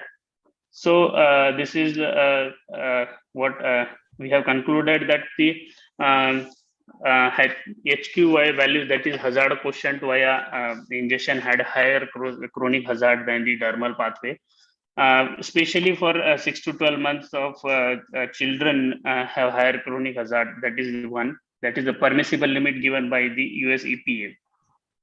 Similarly, for nitrate also, there is such risk, chronic risk we can expect. So we have also suggested that the fluoride affected areas should be, isolated, and we should also adopt alternative drinking water sources, rainwater harvesting, which is very common thing everybody suggested, but that could be an effective, and artificial recharge too. For nitrate purpose, the suggestions could be like the contamination is due to the anthropogenic activities. So it depends on the control of the anthropogenic activities. So these are some of the references. Thank you all. I think I Thank you, Yeah. Sekarmo, for your wonderful presentation. Thanks. Today, health risk assessment is very important, and yes, citizens of India have to maintain a lot of health risks and be healthy, especially the young generation. I move to the next, the last presentation by Ms. Muthu Lakshmi, Uma Vadapalli, and Nimisha Vedanti. If any of you all are present, please. With me, and they're also not present. They are not present. Okay, so then we have concluded this session, which was the last technical presentation. Professor Rajendra Prasad. Yes, sir. Thank you, Professor Mathur. I think it's a wonderful session. I think incidentally, the only thing is the mineral exploration component is missing. Anyway, water is also indirectly a mineral. So that way, I think it's we have done some justice. We have about 7 presentations. They were dealing with very real good concepts, like, the new concepts of trying to bring in things like IP into consideration, where the anomalies can be resolved. And then similarly, by looking at the cost like for systems, the resolutions have been much better. And the presentation made by Surnayde is also a thing which has been really thought of from the surface water and groundwater interactions have been really modeled in a very big way. And the work by Begum was also very good. I think the one reason that they may have to also look into is the rainfall component. Then the time-lapse hydrogeophysics is also a very good work that has been done. And the geochemical evaluation of the health risk, as Professor Mathur said, is really good. So I think now we should go ahead with the questions, Professor Mathur, from any of the audience, please. Yes, I will start with each and every paper so that the audience can ask have a chance, the presenters with the questions. Please. So the first paper, which was presented by Professor Venkateshwar Rao, I would like the audience, if there are any questions in this regard, please ask the audience, anybody. Of course, I have a question, which I will deal once the audience present their questions. So if there is no question from the audience, I would like to ask Professor Venkateshwar Rao one simple question. You have presented a very simple and very easy method using the correlation of the chargeabilities, right? You have also done the vertical electrical sounding so that you can decipher the various different layers. Only thing is, I would like to request you, it's only a suggestion, that if you can correlate the resistivities of the vertical electrical sounding results and that of the chargeability, probably it would help in deciphering the successful wells using only the west sounding, where people can afford only the west sounding rather than the IP equipment. Yeah, that is also good, sir. We will do it definitely. Just to show how, because already in vertical electrical sounding, since we could not decipher properly, because in failed well and successful same resistivities are coming, we went for this. Definitely we will do that, sir. Okay. Thank you. Thank you. So interesting. So if nobody else has any questions, we'll proceed to the next presentation. That was by Subhash Chandra. So this is on the mapping of coastal aquifer salinity near Surat city. So if any of the audience have any questions, kindly put your questions forward.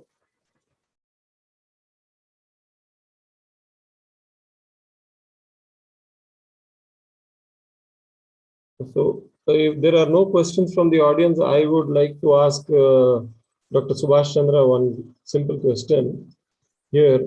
I have observed in the post-monsoon and the pre-monsoon results of the sodium movement, where the concentration is shown along the alluvium plains, but in the monsoon, this has been observed, but even in the north, there is some infiltration of sodium, that is the infiltration of salt water in the northern region of your study area. What could be this reason for that? If Dr. Subhash Chandra is there, if he can answer this question. Bhimraj, I hope you are there, right? Yeah, Bhimraj. Yeah. Lohit Kumar, Bhimraj. Lohit Kumar. Anybody, if they are present, kindly, you can answer the question. Then we proceed to the next, sir. Yeah, we proceed to the next. Suri Naidu, sorry. Presentation, quantifying stream flows and groundwater response under the climate and land use change. So if the audience have any questions.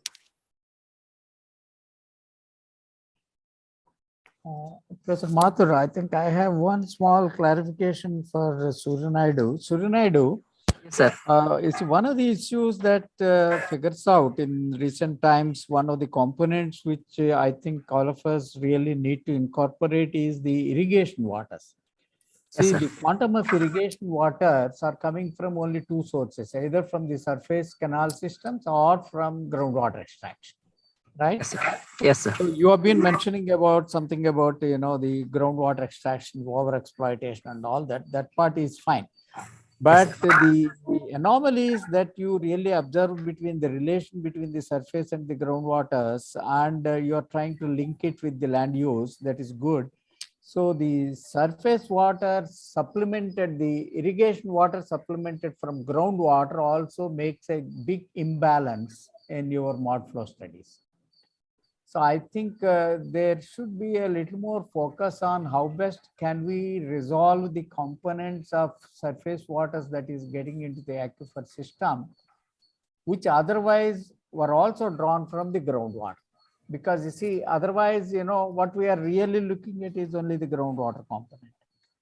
So, and then once a lot of groundwater is being extracted for irrigation, then indirectly it becomes your surface water. So I think there should be some sort of a balance that need to be worked out independently to make sure that the relations that you have derived between surface water and the groundwater using both swath and it's a very good attempt trying to integrate swath and mod flow. Okay, that's sir, all. yes, sir. I Yes, hope sir. you must have taken it. Otherwise, I think that also need to be considered. Okay, Sir, actually, it was considered, sir. In a way, suppose if we know how much surface water is released to the irrigation, that was fast to meet the irrigation requirement. If we need additional supplementary irrigation, that will automatically consider from the aquifer system, whether it is shallow or the deeper aquifer system. It was considered in the model while doing the coupling process, sir, in this model. Okay, that's good. That's good. That's Thank Mark, you, sir. I'm done. Yeah, please. Can proceed to the next paper by Seema Begum. So capturing groundwater disaster with time variability of the representative parameter.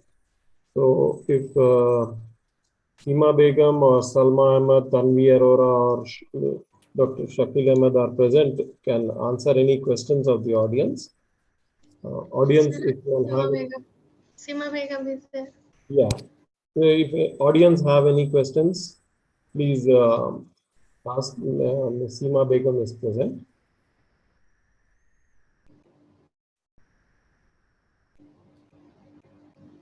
Professor Mathur, if nobody is asking, I have one small clarification. Seema, I see your EC was low in post-monsoon only in 1 year in 2018. Have you tried to link it with your rainfall variations, if at all they're there, or have you also, you can also perhaps try to have a look at the hydrogeological variations, if that, but because the area remains the same, only in one particular year it was, so have you really tried to probe what could be the reason? Actually, sir, I have not related this AC data with rainfall. Only I studied about the spatial dependency of this AC with variability. Yeah, but I think you should try to consider Okay, the sir. rainfall component. Otherwise, you will not be able to explain why the post-monsoon EC has come down, right? Okay, sir. Of course, I will consider it. Thank you. Yeah, right. Okay. If the audience do not have any further questions, then we will proceed to the next paper, which was by Pia Motion, time-lapse of hydrogeophysical methods to access the variability in groundwater condition. If the audience have any questions, please, Dr. Pia Motion is here to answer your questions.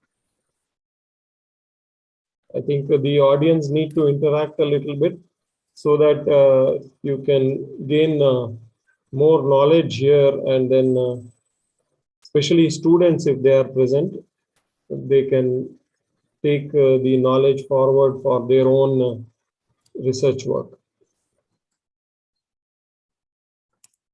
Sir, I need a small clarification in this regard, time-lapse geophysical methods. Introduce yourself. So authors tried to see the saturation or desaturation impact on resistivity. It is good, and of course, it's vice versa also is true. But are you going to translate, or are you going to quantify these impacts on hydrological subsurface or shallow surface, shallow subsurface? Like you mentioned that the soil moisture depletion is impacted resistivity, and subsurface, shallow subsurface desaturation is also impacting the resistivity. How you are going to quantify it?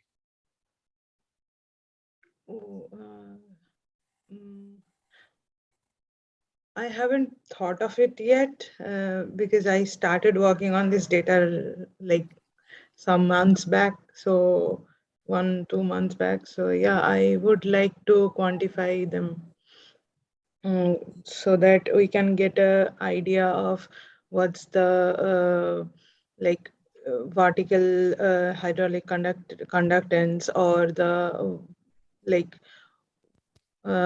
which is more, is it vertical conductance or the horizontal conductance? If any of them is more than what, it also help in identify the location where we can do artificial recharging and etc. etc. So thank you. I think we Just, can take the last. may I add one small thing? Yeah. Yes. Actually, when you have taken a soundings, and then you can map this even apparent resistivity or true resistivity, produce maps to identify the artificial recharge sites and all, contour maps that will help you. Yes, sir. Yeah, I have already done it, but I cannot show. I was not able to show it because because it does like 4 slides, so, and the time limit. So yeah, I have thought about it. Okay. Yeah. We'll go to the next. Yeah, if we do not have any further questions, I proceed to the last paper. Out of the 11, 6 were presented. So the last paper was by Shaker Moore. So if you are present, the audience would like to ask you some questions. The audience, if you all have any questions, please ask any questions or clarifications or suggestions that would improve your research.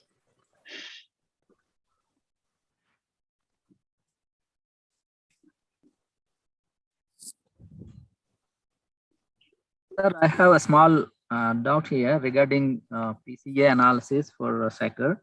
Yes, sir. Analysis, you mentioned that for the nitrates, negative loading. While Yes. in the previous slide, you mentioned that nitrate contamination is very high in certain portions. So why it is negative loading when it is a high contamination? Sir, negative loading actually the sources from the geogenic has shown the high positive loading on the fluoride. Specifically, if you maybe see the nitrate and maybe calcium. Yeah. So there seems to be like there is very low loading, that is negative loading. So maybe due to the anthropogenic activities, like they are seem to be anomalous than the other. So. Okay, and another clarification is required. Like you also analyzed like health impacts due to the dermal. So when we see the limits of the nitrates or fluoride, even if you cross the little margin, suppose 45 is the limit for nitrate, and if you have a 46 also, yes, EPA, it will show you very severe health impacts. In reality, we are already drinking those kind of water in reality. How that US EPA guidelines are related to our Indian context? Have you got any literature? Yes, sir.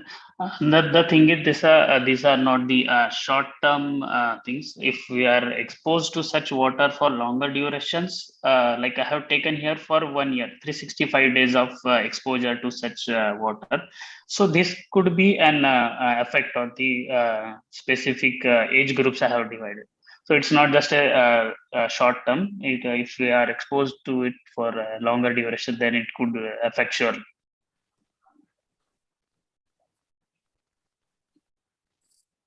Am I clear? Yeah.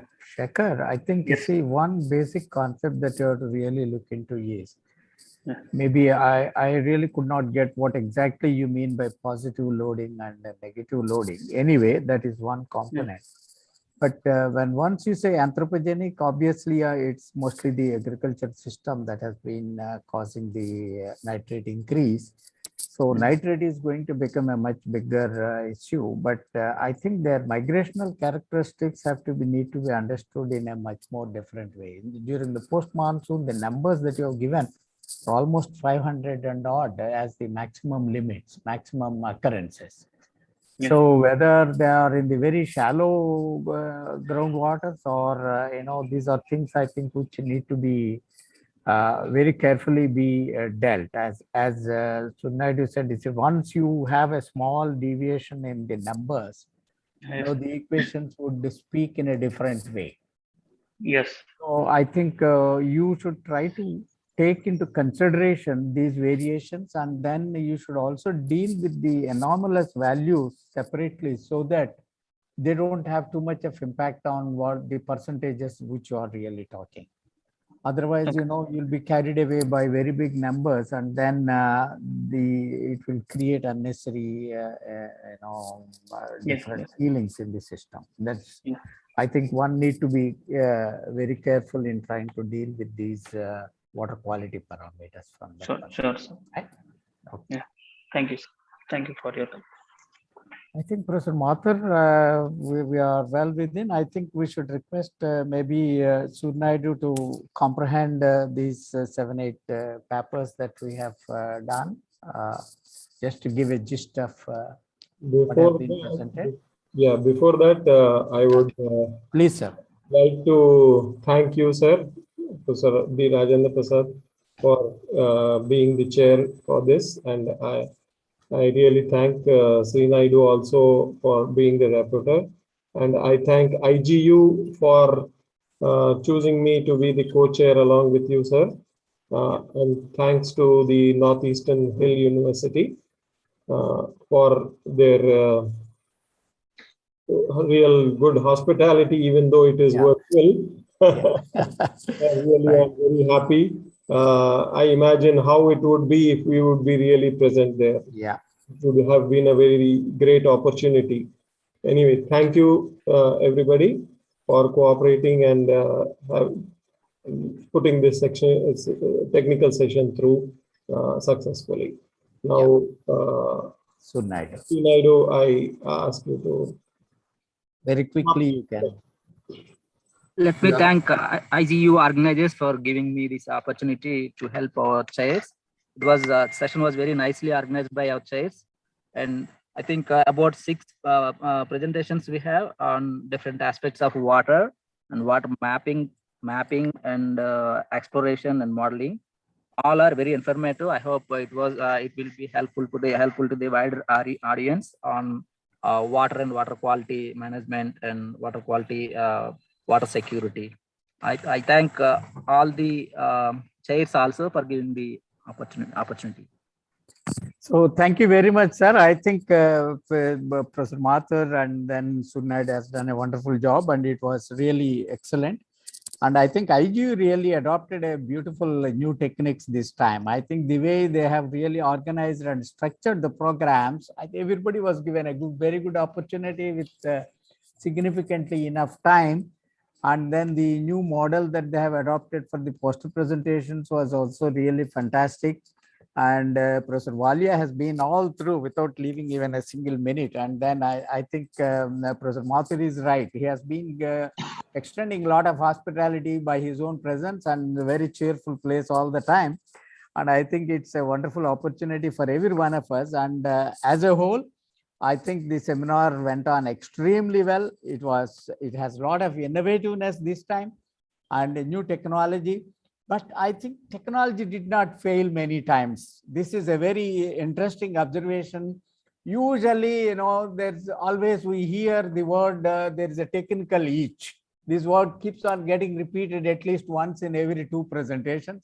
But this time we didn't really see the quality of the presentations, the quality of the system that has been provided by NEHU is fantastic. I think we should really congratulate NEHU and IGU for this wonderful achievement and a fantastic seminar. Thank you very much. Yeah, thank you, sir. It was the last session, but very, very important, and it was nicely organized. And again, we are on schedule, so that's what is a matter of pride for everyone that the program is getting over, or this 10th technical session is getting over as scheduled. So thank you very much, Professor Rajan Prasad and Professor Ramraj ji for nicely conducting this session. And probably most of the participants, they are satisfied, and the kind of reaction even on the YouTube where it is being presented is exemplary. Last 3 days, we are continuously monitoring. By the grace of God, there was no disruption in the internet, Wi-Fi or VSAT connections. And even in this session also, it was perfectly managed. So once again, thank you, Professor Rajan Prasad, to be the chairperson of this session, and Professor Ramraj Mathurji to be there as co-chairperson, and the rapporteur, Dr. Suri Naiduji. So it was very well managed. So now we have come to end of these formal technical sessions. And as rightly pointed out by Professor Rajan Prasad ji, that it was very well structured. Definitely we must praise Dr. Prasad and Dr. Bansal for formulating a program in such a manner that almost all the fields and their involvement is captured, and all the labs, all the universities, all the organizations involved in the research and development, especially with reference to geophysics, they are represented in this annual convention. So we'll have our formal program, valedictory program, at 2:15. So I would like to get some of the comments from Dr. Prasad and Dr. Bansal so that we can officially declare this technical session over. The meticulous planning that has taken up by Dr. Bansal, Dr. Prasad under the guidance of our Shailesh Naik ji was Definitely. phenomenal. I think you can see a real big change in the previous things and the one that has really happened now, despite the fact that we are on a virtual platform. It's Definitely. really good. Thank you. Yeah, please. I'm sorry I interrupted in between. No, those formal thanks I thought for the vote of thanks during the valedictory. Yeah, true. This is this thank for this technical session. Yeah, true. Please. If Dr. Bansal or Dr. Prasad wants to say something before we close this technical session, then. Yes, sir. We are thankful Professor B. Rajendra Prasad ji and Professor Raj Mathur for nicely organizing this session. Thank you very much, sir. And we are very thankful to Professor Devesh Walia, very fantastically organizing this program. Before starting, we are not hopeful we will get such a wonderful response. Every time 70, 80 participants attended online and more than 350 are viewed on YouTube. Thank you, sir, Devesh Walia ji. Thank you. Prasad ji, you want to say something? Yeah. Thank you, Professor Rajendra Prasad ji and Ramaraj Mathur ji and Dr. Surya Naidu for the excellent conduction of this session. And the special thanks to Professor Walia and Shikhar Kumar. This mainly is for Shikhar Kumar. Dr. Shikhar Kumar has done a lot of work for this one. So we are thankful to all of the people. Thank you very much, sir. Yeah. Thank you.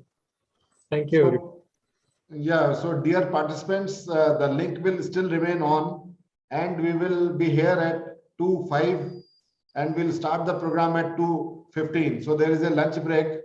Although if it is in offline mode, we could have shared lunch together. But now in the virtual mode, you are free to have at your place of your choice. So we'll be here at 2:05 or 2:10 so that on dot we can start at 2:15 the program. So thank you everyone. The link will remain on. And just one small information that this program 58th annual convention of IGU is well captured, well represented through the media channels also. And they are downloading some parts of our YouTube and they are displaying it in the local channel also. So they just mute the voice, they play their voice, which I don't know what they are saying, but something good is there. So yeah, thank you everyone to be there with us. We'll start program at 2:15, but try to join at 2:05 or latest by 2:10. Thank you. Any other announcement by the local organizing team, Shekhar and team? Anything? No, sir. Everything's fine. All right. Then we'll have the program, and in that program, dear participants, remember that we are going to declare the best poster award. So that is what is again very, very important for you to know. Thank you very much. Thank you, everyone.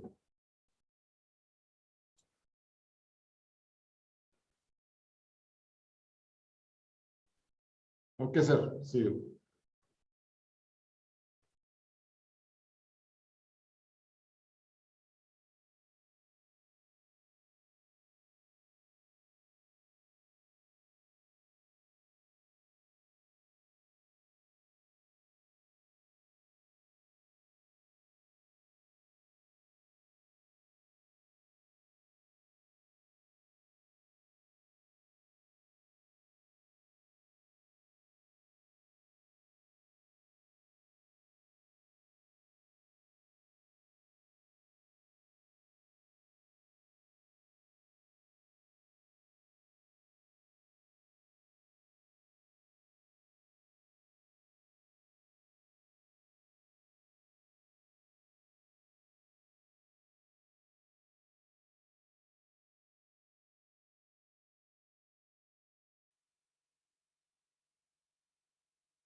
जनगण मन अधिनायक जय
valedictory session.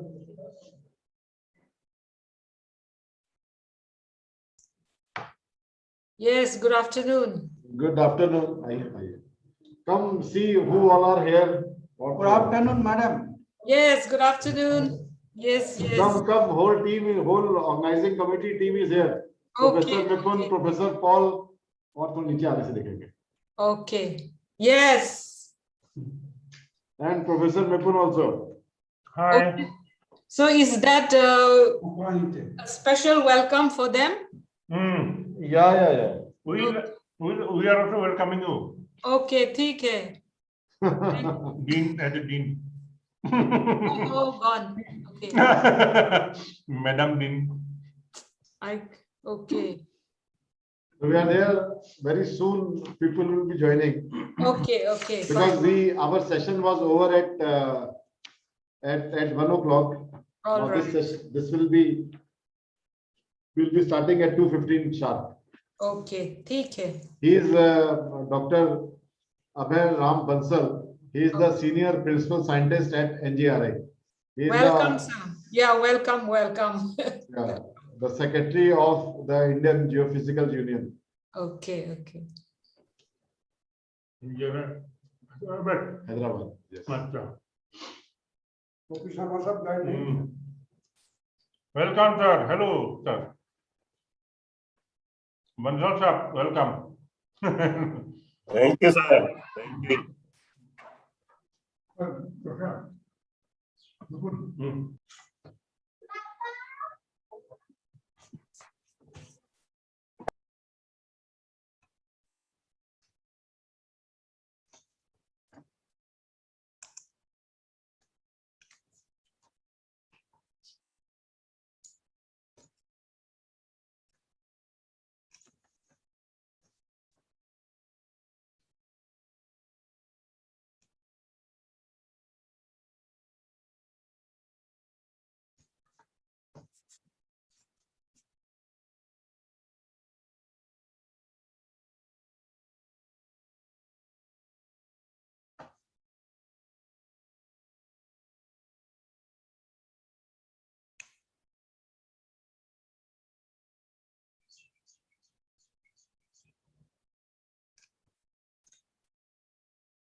So good afternoon, everyone.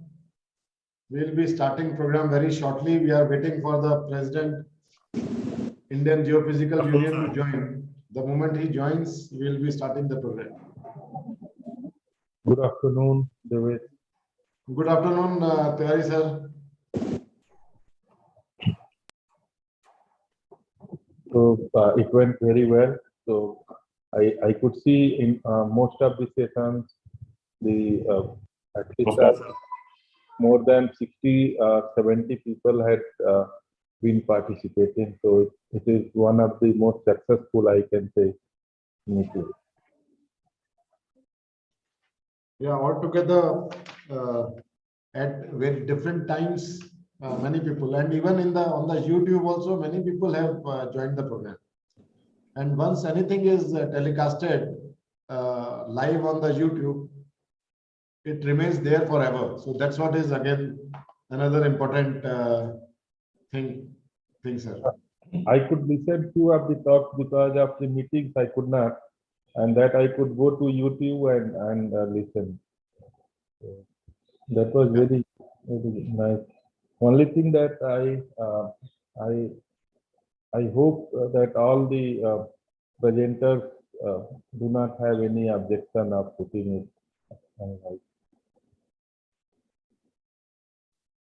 Yeah.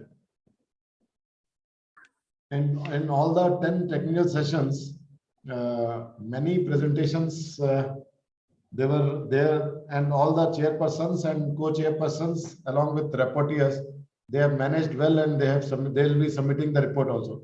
Most of them, they have already submitted the report. Good afternoon, sir. Good afternoon, everybody. Good afternoon. Good afternoon. Good afternoon, sir.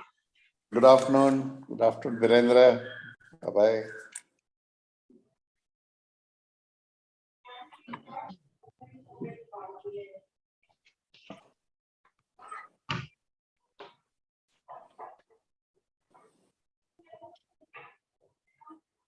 So everything is went well, very well. So it's really good. Yeah, and almost all the sessions they had around 80 participants. Today only some of the sessions they had around 60 participants. So that way, the geophysics, the geophysicists of the country, they are ignited with various thoughts, and probably something good will come up, especially in the minds of the young researchers. Yeah. So normally about 50 to 60 young people attend. That is normal. Yeah. So if it would be physical, it would have been really good, but we can't help. Yeah. Yeah, sir, our Dean School of Human and Environmental Sciences, Professor Lucy Zehol, actually she is the professor in the Department of Anthropology. Oh. So, Madam Lucy, Professor Shailesh Nayak. Okay, namaste. Namaste. Yes, perhaps I am the only fish out of the water in this group, because I'm an anthropologist, but I have to say that I have a sister who is a geologist. She's a GM in ONGC. And so she is a GM in ONGC in Agartala. So somehow I am not related subject-wise, but as a family, geology is very close to my heart and my family, I would say. Because I remember her as a young girl always bringing stone in her backpack.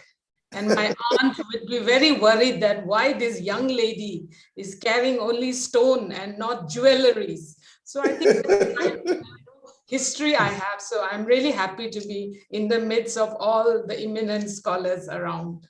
Welcome. Right. Yes. Yeah, thank you very much for joining. And actually, of course, this conference is mainly for geoscientists, but I mean, where I work, we promote that it is necessary to integrate the different disciplines. And we have people from science and also anthropology. That's And, great. they try to understand the societal issues from that angle also, like man, wildlife, it conflicts. Interaction, yes. Yeah, so many such things, where the anthropologists also try to look at it, Yes. about the cognition and all those things. So I think it is a welcome sign that you have to join, and probably in IGU we can have one session of interdisciplinary also next time. Yes, yes, I think and, that is good. Sharing of yeah. ideas and thoughts, at least. Yeah. Yes, that would be nice. Yeah, I can just add up a bit. At times, Department of Anthropology, students and faculty, they bring various stones when they go for some survey and all. So, so that I think association is there. a student really hope that they will find a precious stone. That is I think maybe an idea. But every stone has a value, I believe. There is a society, Indian Social Science Society, and the president of that also very vibrant society is Honorable Dr. Shailesh Nayak. And you can understand that only few years back at the international forum, there is a merger of science and social science, and they brought it to the International Council of Science and Social Science together. So, as Professor Nayak was saying, bringing science to the society and societal problems to the science is one of the interface where many of the people have started working on. Right. Yeah. So, sir, should we start the program? Yeah, sure. We can start now. Yeah. Yeah, organizing committee, please. Am I audible? Yes. Yeah, please. Okay, so a very good afternoon to all the dignitaries and participants joining us from different parts of the country. I, Dr. Meghali Barua, on behalf of Department of Geology, Northeastern Hill University, Shillong, and Indian Geophysical Union, cordially welcome you all to this valedictory program of 58th Annual Convention of Indian Geophysical Union. So, to start the session, I would like to say that the function of prayer is not to influence God, but rather to sense the nature of the one who prays.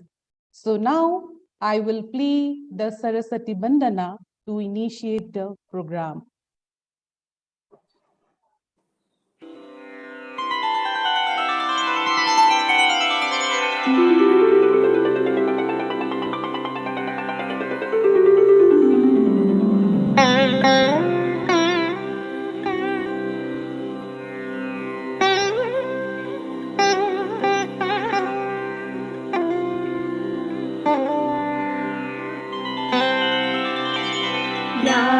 कुन्देन्दु तुषारहार धवला या शुभ्रवस्त्रामृता या वीणावरदण्डमण्डितकरा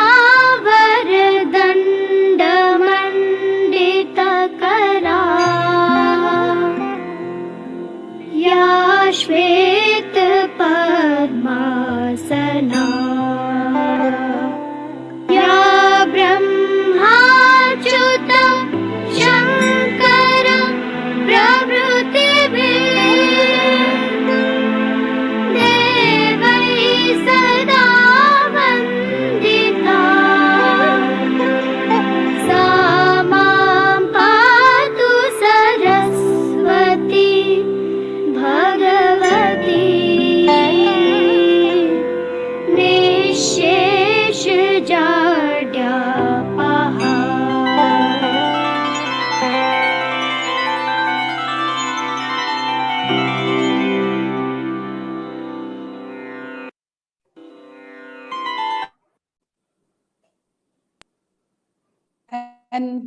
it is my absolute pleasure to call upon Professor Lucy Jehol, Chairperson, Local Organizing Committee, 58th Annual Convention of Indian Geophysical Union, and Dean, School of Human and Environmental Sciences, Northeastern Hill University, Shillong, for delivering her welcome address. Over to you, ma'am. Thank you, Dr. Barua. A very good afternoon to all present here this afternoon. On behalf of the Local Organizing Committee at Northeastern Hill University, Shillong, and as Dean of Human and Environmental Sciences, I take this time to welcome all present to the Valedictory program, today the 4th of February 2022, of the 58th Annual Convention of the Indian Geophysical Union. I believe the union have been providing a platform for dissemination of knowledge, sharing of ideas, for interaction between postgraduate students from various universities who have participated at this convention, young researchers and eminent geoscientists, towards understanding, as we have earlier discussed, societal problems and finding feasible solutions on current topics and recent happening around us, which are required for the development of any society. Further, Indian Geophysical Union, I believe, has a mandate to encourage young researchers in improving their research capabilities and widening their knowledge globally. And I believe this vision have been initiated in this 58th Annual Convention at Northeastern Hill University, which began from the 2nd to the 4th of February. The theme of this convention, I may remind all of us today, was on recent advances in earth sciences with special emphasis on natural hazard as a theme. The discipline covered during the convention are solid earth geosciences, marine geosciences, atmospheric, planetary, and space sciences. Beside the award lectures, around 100 research papers were presented during the 3 days convention. As I have narrated, geology is very close to my family, as my own sister is working as a GM at ONGC Agartala. Today, what I would like to share at my welcome address is, when information is found in the palm of our hands, we need to remember, particularly the young scholars, that experiences are not so. So at the heart of this convention, I believe there is a fervent call for a respectful, cordial collaboration between the young, budding, energetic researcher and the senior, sober, scientists, or even social scientists you can add, between also men and women. I hope this will bear fruit as we look forward to the next 59th Annual Convention. I do once again take this opportunity to welcome one and all to this very important ritual of any scientific convention, and that is the Valedictory program. Hope it enlighten us all. Namaste and welcome. Back to you. Thank you, ma'am. I, on behalf of Northeastern Hill University, Shillong, and Indian Geophysical Union, would assure that the words of wisdom will be taken seriously and executed as advised.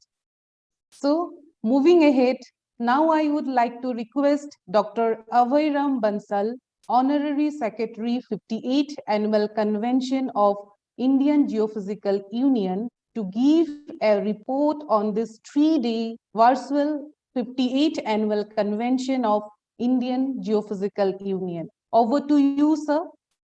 Thank you, madam. This 58th and 3-day annual convention virtually covers the work of special parts, and 125 papers are presented, in which 65 are the oral and 26 as posters in 10 technical sessions. Yes. Your mic is somehow not very clear. There is some noise. Hello. Is it clear, sir? It's better. So you may request everybody to switch off the mic and then. Hello. Good afternoon. My voice is coming, sir. Hello. I'm audible, sir. Yeah. Thanks. 58th 3-day annual convention virtually covers award talks, special talks, and around 125 papers are presented, in which 65 as the oral and 25 as a poster in 10 technical sessions during 3 days conventions.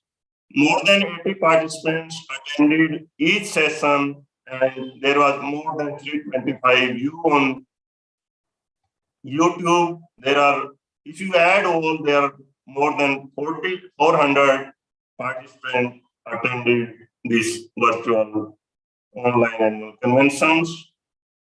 I request all presenters, please give your full paper, so after proper review process we can publish in Journal of IGU. And we are thankful to the chairpersons, Dr. Srina Gates, Dr. Bhavita Sarma, Dr. Sandeep Gupta, Dr. Sandeep, Dr. O.P. Misra, Dr. Mala Bhagia, Dr. Rajesh Rekapalli, Dr. Uma Shankar, Dr. Tanvi Arora, Mr. Adishay, Dr. V.N. Tiwari, Professor M. Radhakrishnan, Professor Y. Srinivas, Mr. Bhaskar Ila, Dr. Sunil Singh, Dr. Rasmi Sharma, Dr. Meghali Barua, Professor S.P. Sharma, Professor Rima Chatterjee, Dr. Arvind Yadav, Dr. Kalachan Sen, Professor P. Rajendra Prasad, Dr. Patanjali Kumar, Dr. Manisha Sandhu, Mr. Ravin Das, Professor Ramraj Mathur, and Dr. S. Surinaidu for chairing, co-chairing, and reporting the sessions.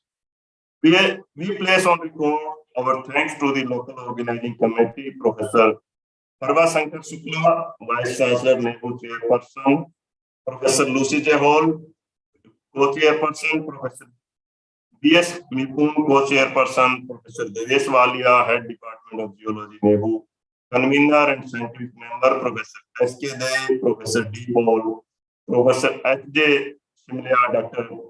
Shikhar Kumar, Dr. Meghali Barua, and Dr.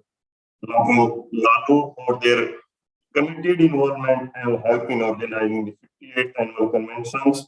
And this virtual and conventions are really very well organized. We got appreciation from the participants, and this was our best experience with NEHU University. Thank you, sir. Thank you, madam, for nicely organizing this annual conventions. The IGU committee of IGU is deputed to Professor Suresh Nayak, President of IGU, Professor Harsh Gupta, Dr. B.P. Dingri, Dr. V.M. Tiwari, Dr. Kalachan Sen, Dr. R.K. Srivastava, Dr. Sunil Singh, the Vice President of IGU, for their unequivocal support and guidance.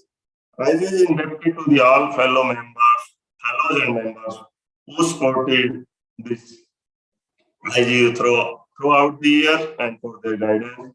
We have special thanks to Dr. A. Prasad, Mr. Rafiq Muhammad Atar, Dr. Jitendra Singh, Mr. Rajni, Mr. Krishna for continuously supporting the executing various works related to the annual convention and running this Indian Geophysical Union. We will invite all of you for the 59th annual convention of IGU at Vadia Institute of Himalayan Geology. Dehradun, hopefully it will be in physical mode. Thank you very much and take care.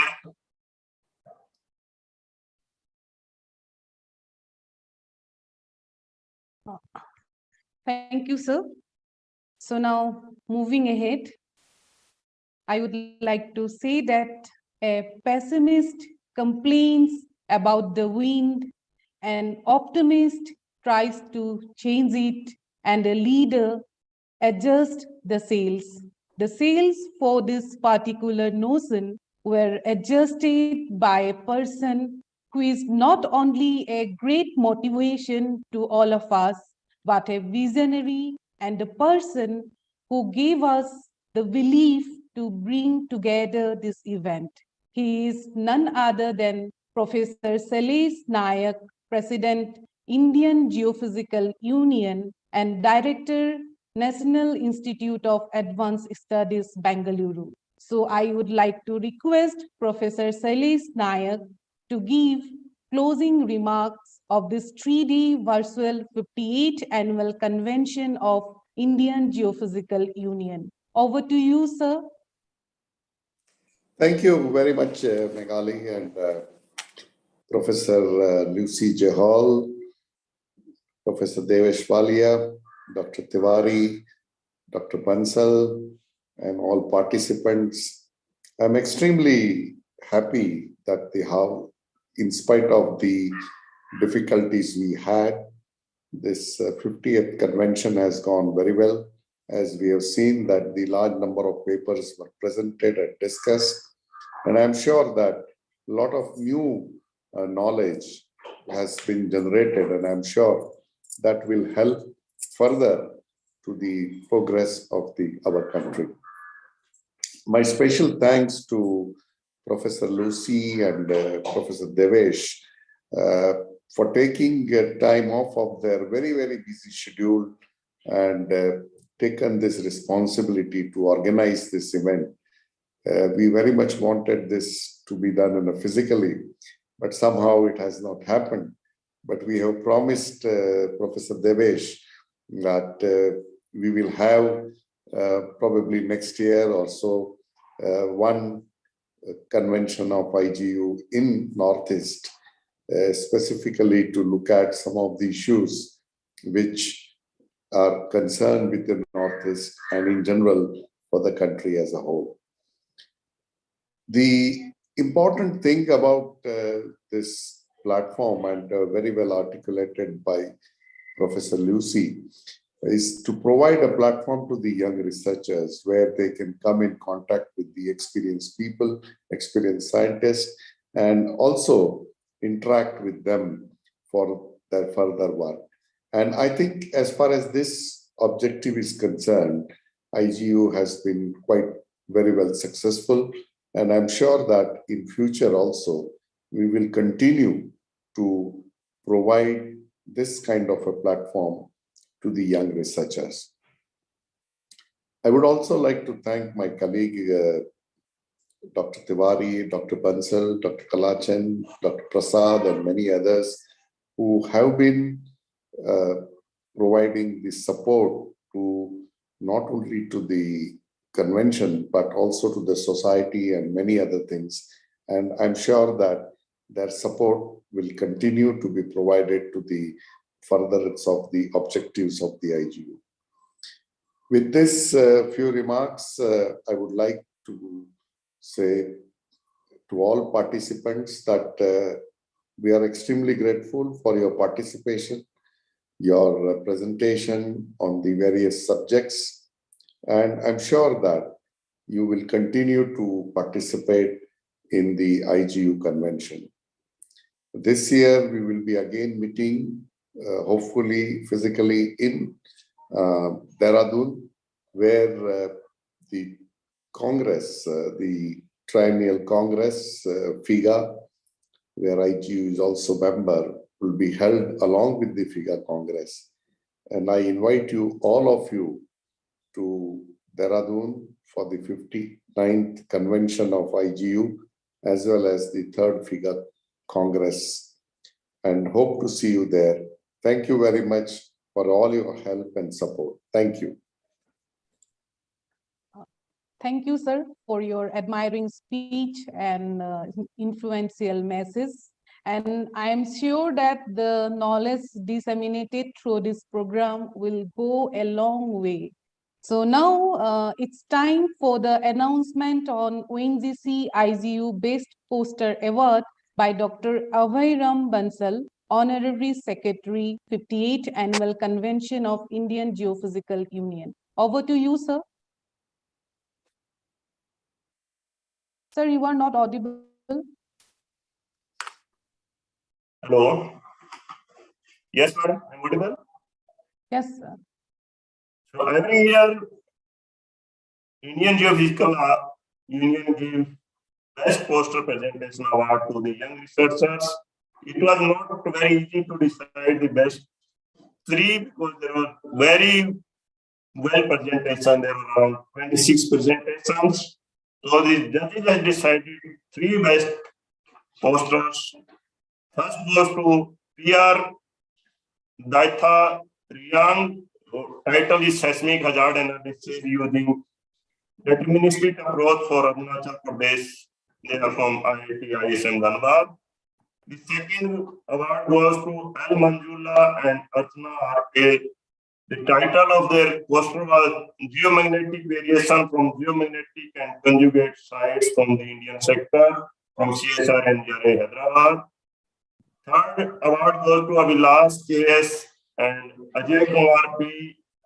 The title of poster was a statistical study for earthquakes of mid-Indian Ocean region from Shillong Geophysical Research Center, IIG Shillong. Thank you, madam. Thank you, sir, and heartiest congratulations to all the awardees. Now, moving ahead, I would like to say that gratitude is the fairest blossom which springs from the soul. Every celebration is an experience. The external fade away and the internal lingers and echoes in the depth of our hearts. We are reminded that events like this one are milestones on the journey of life and reminders of God's fidelity all through. As we come to the close of our valedictory session, I invite Professor Devesh Walia, Convener, Local Organizing Committee, 58th Annual Convention of Indian Geophysical Union, and Head Department of Geology, Northeastern Hill University, Shillong, to propose vote of thanks. Over to you, sir. Yeah, thank you. Good afternoon, everyone. Respected Professor Shailesh Nayakji, President, Indian Geophysical Union and Director, NEAS Bangalore, other dignitaries of Indian Geophysical Union, Chairman, Local Organizing Committee, Professor Lucy Zehol, Dean, School of Human and Environmental Sciences, and dear participants, I am very much delighted to propose vote of thanks, although it reminds me when we just conceptualized organizing this program almost 1 year back. During the pandemic time, we thought of getting this window wherein we could have organized it physically. Somehow our calculations that time, it mismatched. We could have done it physically during the month of December or so, but December is considered to be very cold. So we proposed it in February, and finally we are caught with Omicron and we couldn't do it physically. As stated by Professor Shailesh Nayakji, that definitely we'll be holding a program soon to compensate whatever we wished for or whatever IGU expected us from. So with this few words, I'll move on. Just to remind you that we started inaugural program on 2nd February, wherein our Vice Chancellor, Professor Prabhashankar Shukla ji was present there, along with other dignitaries like Secretary, Ministry of Earth Science, and he gave an excellent talk that is teleconnections between poles and the tropics, which is one of the very, very important issue to be discussed, especially under the clouds of climate change. We need to understand a lot of such issues. After his talk, there has been a discussion on various topics and various aspirations presented by Professor Shailesh Nayak, and then we started with around 10 technical sessions, wherein various topics, as rightly pointed out by Professor Lucy, the topics connecting solid earth geophysics, marine geoscience, and likewise many topics they were covered. And so I would like to place on record my thanks to all the chairpersons and the co-chairpersons, along with the support of rapporteurs, that they were able to have technical sessions, and all the technical sessions, they went on as scheduled. So that's what is one of the most important aspect. Whenever we attend any program physically, we find that there is a say running of the time, and then it creates a lot of problem. But herein, even on the virtual platform, wherein we cannot stop, but I must again thank all the chairpersons, co-chairpersons, that they managed the time so well. Definitely under the leadership of IGU, some of the participants might have thought that they are getting less time, but I found most of the reactions that they were very satisfied, because the time given for discussion was plenty. And after the presentation, 30 minutes time was there, and all the important aspects of the presentation, they were there. So I must thank all the chairpersons, co-chairpersons, rapporteurs, and the presenters of each session, that the program went on very well. I would like to say that since beginning, the support of some of the sponsors like National Center for Earth Science Studies, or Ministry of Earth Science, or National Geophysical Research Institute, Hyderabad, which is a unit of CSIR, or National Institute of Oceanography and Inquest, they not only presented by way of sponsoring for IGU for 58th Annual Convention, but also to build up the great interlinking or networking of various eminent geophysicists or geoscientists and the young minds which are culturing, which are developing, which are reaching to the heights. So we must thank all the sponsors to have given us this platform wherein all the geophysicists could share. I must owe my gratitude to Professor Viren Tiwari ji. Being director, I must say that he has been present in all the sessions, which inspires the young minds, the young people, and even it helps them understanding or thinking while making presentation, which through such thinking they excel, and that's what is required. Even the director, Wadia Institute of Himalayan Geology, Dr. Kalachand Senji, he has been present during most of the sessions. So I must thank Director NGRI, Professor Dr. Viren Tiwari ji, as well as Dr. Kalachand Senji for their gracious presence during whole of the programs. I must say that our inaugural program was covered by almost all the media channels or the daily newspapers here in Shillong.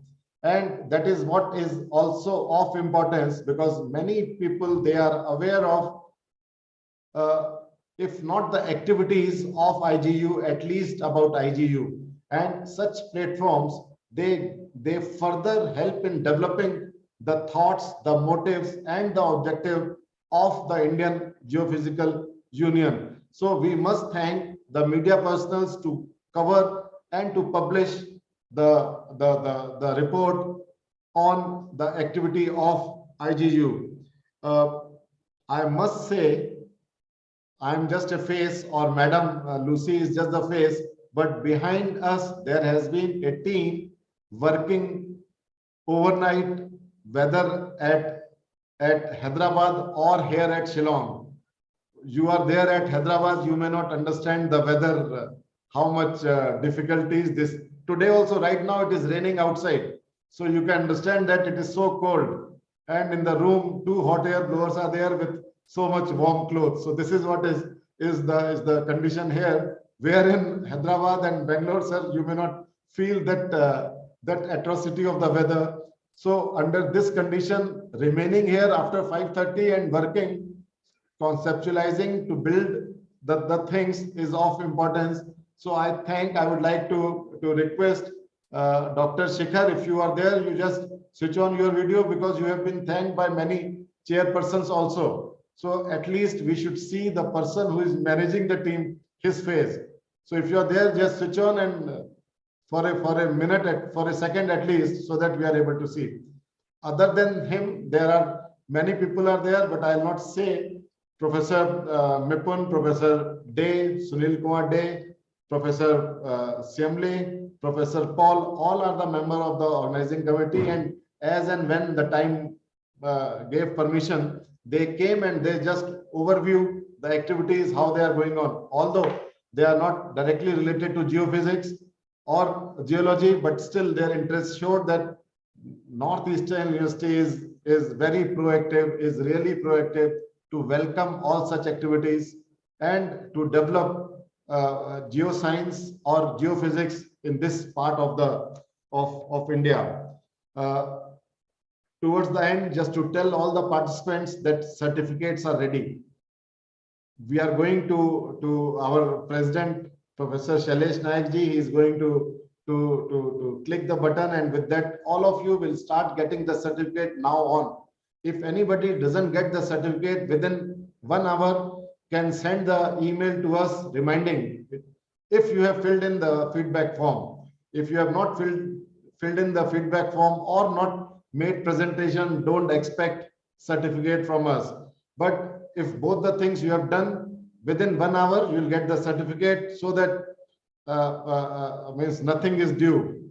This communication will remain active for the scientific know-how, scientific exchange, not for these small issues like certificates and all. So with this, I have come to an end, and I am very much happy once again, and very much I am obliged to IGU for giving Northeastern University this chance to organize program. So for that, we will remain indebted for this whole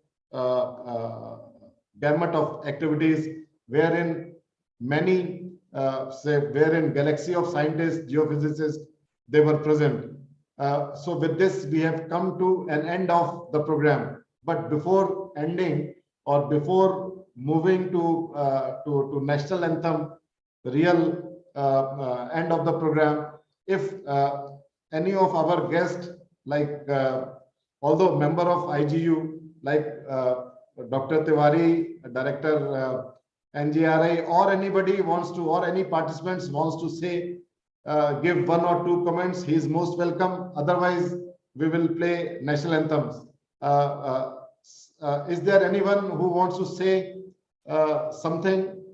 Although, just to remind you that when the program got over, most of the chairpersons, co-chairpersons have thanked on behalf of the technical session to the IGU for providing such an opportunity, such a platform to discuss. So as Dr. Viren Tiwari ji is there with us, so actually basically I want him to say a few words before we end formal vote of thanks and the next program therein. Sir, would you like to say a few words? Okay, respected Professor Nayak, President, Indian Geophysical Union, Former Secretary, Government of India, Ministry of Earth Sciences, local organizing committee, and all members of Indian Geophysical Union, fellows of Indian Geophysical Union, and dear participants in this convention of Indian Geophysical Union.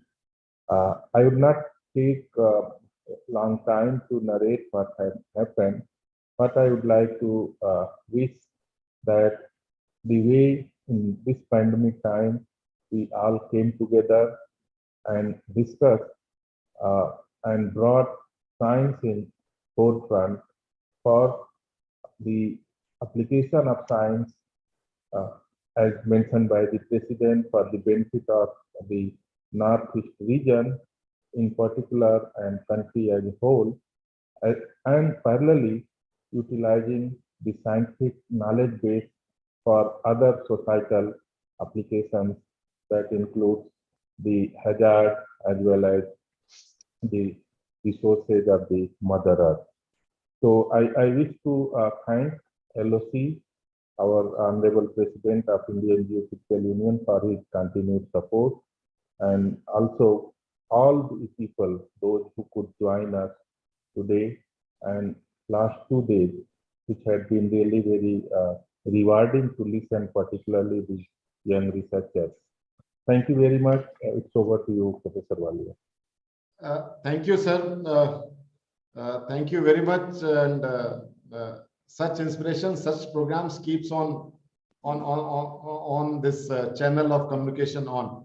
So I would like to, before requesting the organizing committee to play the national anthem, I would like to just inform the gathering that Professor Lucy had another meeting from 3, so she has left. So that's what. Now we are going to play national anthem, and national anthem, when it is being played on the virtual media, then we need to place our right hand on the left shoulder as a mark of respect in place of standing from your chair or in place of getting up. So with this, before starting the national anthem, I would like to place on record my sincere thanks to all the dignitaries, all the members, all the participants, and to the IGU office bearers, executive committee members, and the members of Indian Geophysical Union. Thanks for everything. Yeah, now we can play the national anthem, please.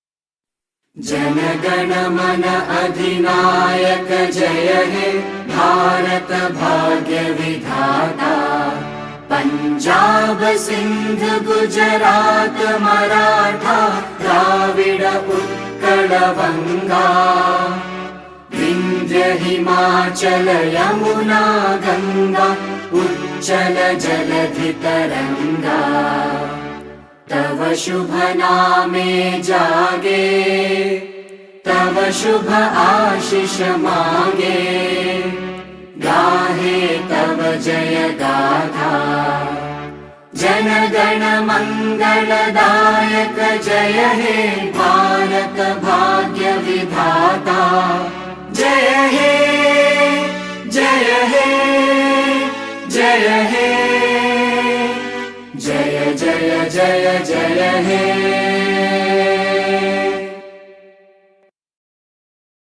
Yeah, thank you, sir. Thank you, everyone. Now, is there any announcement from Bansalji or anybody? I think we have come to an end. If anything is there on behalf of IGU, you can make the announcement for future say whatever program or whatever, if you want to say something. Would you like to say, Prasad ji or anybody, any message or anything, a short line message? You have to unmute, sir. No, I'm thanking all the people, those who support us during this convention. Thank you once again. Yeah, thank you, sir. Thank you. Thank you.